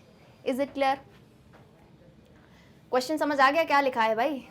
जो बॉमन्स कैप्सूल है, अभी यहाँ पे फिल्ट्रेशन हो रहा था, वो कैप्सूल में जो लिक्विड कलेक्ट होता है, वो क्या होता है? कॉन्सेंट्रेटेड यूरिन होता है, blood plasma minus blood proteins होता है, ग्लाइकोजन एंड वाटर होता है, या यूज्ड बाइल फॉर एक्सक्रीशन। ठीक है, आई थिंक इनफ टाइम मैंने क्वेश्चन पढ़ने में दे ही दिया, तो अब जल्दी से आ जाओ। एक बात सुनना ध्यान से, बहुत ही ईजी हो गया है, क्योंकि देखो यहाँ तो हमने आधी कहानी देख ही ली है। तो सिंपली जो है मैं आपको एक चीज़ बताऊँगी, यहाँ देखना, हाँ ये ब्लड आया गया, ठीक है, सिर्फ यहीं का काम है। देखो ग्लोमेरुलस में जब ब्लड आता है ना, ये जो ब्लड आ रहा होता है, दिक्कत क्या होती है? अल्ट्रा फिल्ट्रेशन में बड़े बड़े जो पार्टिकल्स होते हैं ना, बड़े बड़े मॉलिक्यूल्स, वो नहीं आ पाते हैं। तो बड़े बड़े मॉलिक्यूल्स पता है किसके होते हैं? जो लार्ज प्रोटीन्स होते हैं, और ये हमने पढ़ा भी है क्लियरली, जो लार्ज प्रोटीन्स के मॉलिक्यूल होते हैं पता है, वो फिल्ट्रेशन नहीं हो पाते हैं। ये क्या नाम था? अरे इस प्रोसेस का नाम क्या था? अभी बताया था ना, ग्लोमेरुलर अल्ट्रा फिल्ट्रेशन, ये इसका नाम था। अब इसमें क्या होता है? फिल्ट्रेशन बाकी सबका तो हो गया, लेकिन जो लार्जर वाले मॉलिक्यूल्स हैं, जैसे लार्ज वाले प्रोटीन्स, जो ब्लड में लार्ज प्रोटीन्स हैं, वो फिल्ट्रेट नहीं हो पाते हैं। तो अभी जो यहाँ पे कलेक्शन हुआ है बॉमन्स कैप्सूल में, यहाँ पे फिल्ट्रेशन होकर जो कलेक्शन, जो फिल्ट्रेट आया है, उसमें क्या नहीं होंगे? लार्ज वाले प्रोटीन्स। क्या नहीं होंगे पूछा है, जो लार्ज वाले प्रोटीन्स। आओ देखो, liquid which collects in the cavity of Bowman's capsule, concentrated urine नहीं है, blood plasma minus blood proteins. कितनी प्यारी बात कही है, माइनस का मतलब समझते हो? हटा दिया जाए, ब्लड प्लाज्मा से लार्ज प्रोटीन्स हटा दो, तो क्या वो प्रेजेंट है? बिल्कुल सही, पीछे यही तो बात मैंने बताई। तो which means option B is the correct answer. चलिए भाई, यहाँ खत्म होते हैं इंटरमीडिएट क्वेश्चंस। तब तक जाओ वेबसाइट magnetbrains.com पे, जब आप ये टाइप करोगे तो आपके सामने ऐसा पेज आएगा। Alright, on the left side आप देख पाओगे इंग्लिश हिंदी के सारे कोर्सेज केजी से लेके 12th तक।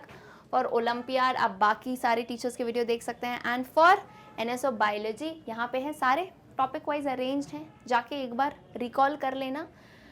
एंड ये वाला वीडियो पसंद आया हो तो लाइक सब्सक्राइब शेयर ज़रूर करना, और मुझे जल्दी से कमेंट करके बताओ किसके कितने मार्क्स आए हैं। See you all in the next video, till then good bye.